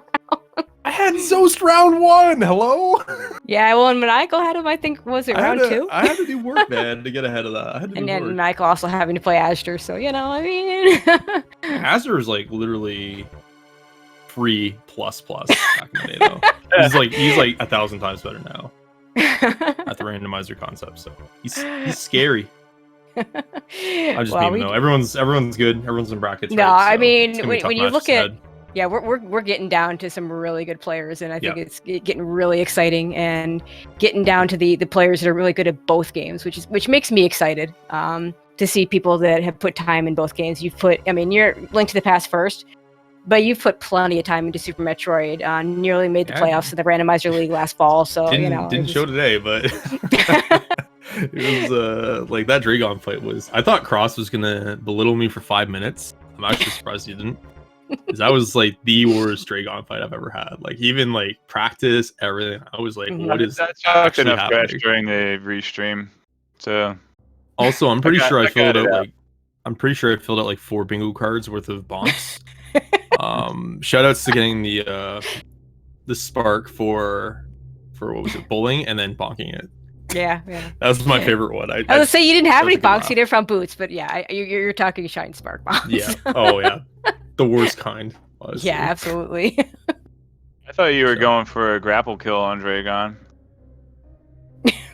Yeah, that's exactly what I was going for. Yeah, where was Without my grapple. Oh wait, Got grapple grabbed. also in Turtle Rock, by the way.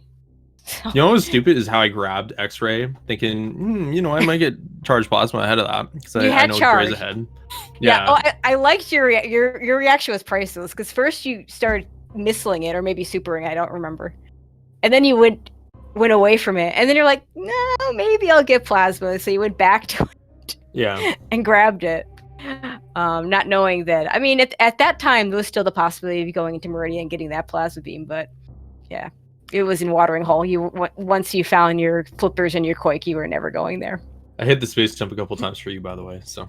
Why are you doing that? Love the space jump. By the way, that pause at Wreck Ship 2 was like me, because I was an idiot trying to figure out powerbomb math. I'm just like, well, I have fun. Okay.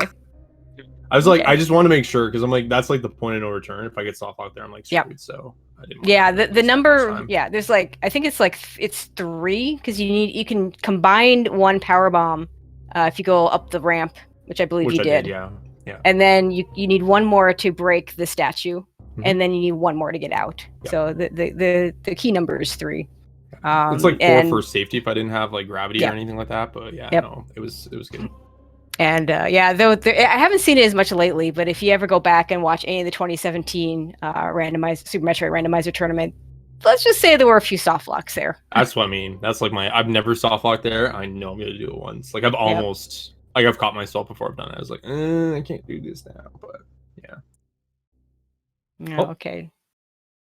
All right. I'm gonna assume Hatch is not joining us. Unfortunately. Yeah, he was in chat. Hatch still here. GG dude. Yeah, GG's to Hatch. Very nice. Yeah, super lucky. So I thought this was gonna be like way closer, honestly. So okay, he says in chat in Twitch chat, Mike isn't working right, but yeah, GG's to you, Hatch. Congratulations on making it this far in the tournament. This a couple of different decisions by either one of you, and things could have been different, and just this is the way it worked out. So congratulations to you, Solski. Moving on to the next round. Anything else you want to add before we call it a night?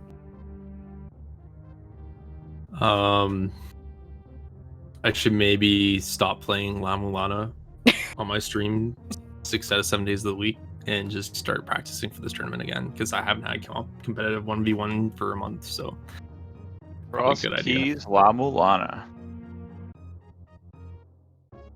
Is that a spoiler? I've never played the game, so I can't I can't help you there. All right. Thanks for the comms guys and the host. I'll catch you guys thank you, Solski. GG. Make sure you follow Solski and hatch78, and you can check out Hatch's rank1.global profile as well. Get that link in there. We do have some more speed gaming goodies going on tonight. We have some Link to the Past daily race, Kirby Nightmare and Dreamland 100% tournament started just a few minutes ago, and a Final Fantasy randomizer tournament as well. And as far as this game goes, can you go ahead and say? Yeah, I got the schedule. We got on the schedule. We have tomorrow. Right. There's a dot command for it. Okay, so tomorrow we have a couple of races. We have a Real Cutie versus Relkin at 3:10. At 8:40, we have Blandation versus Ivan.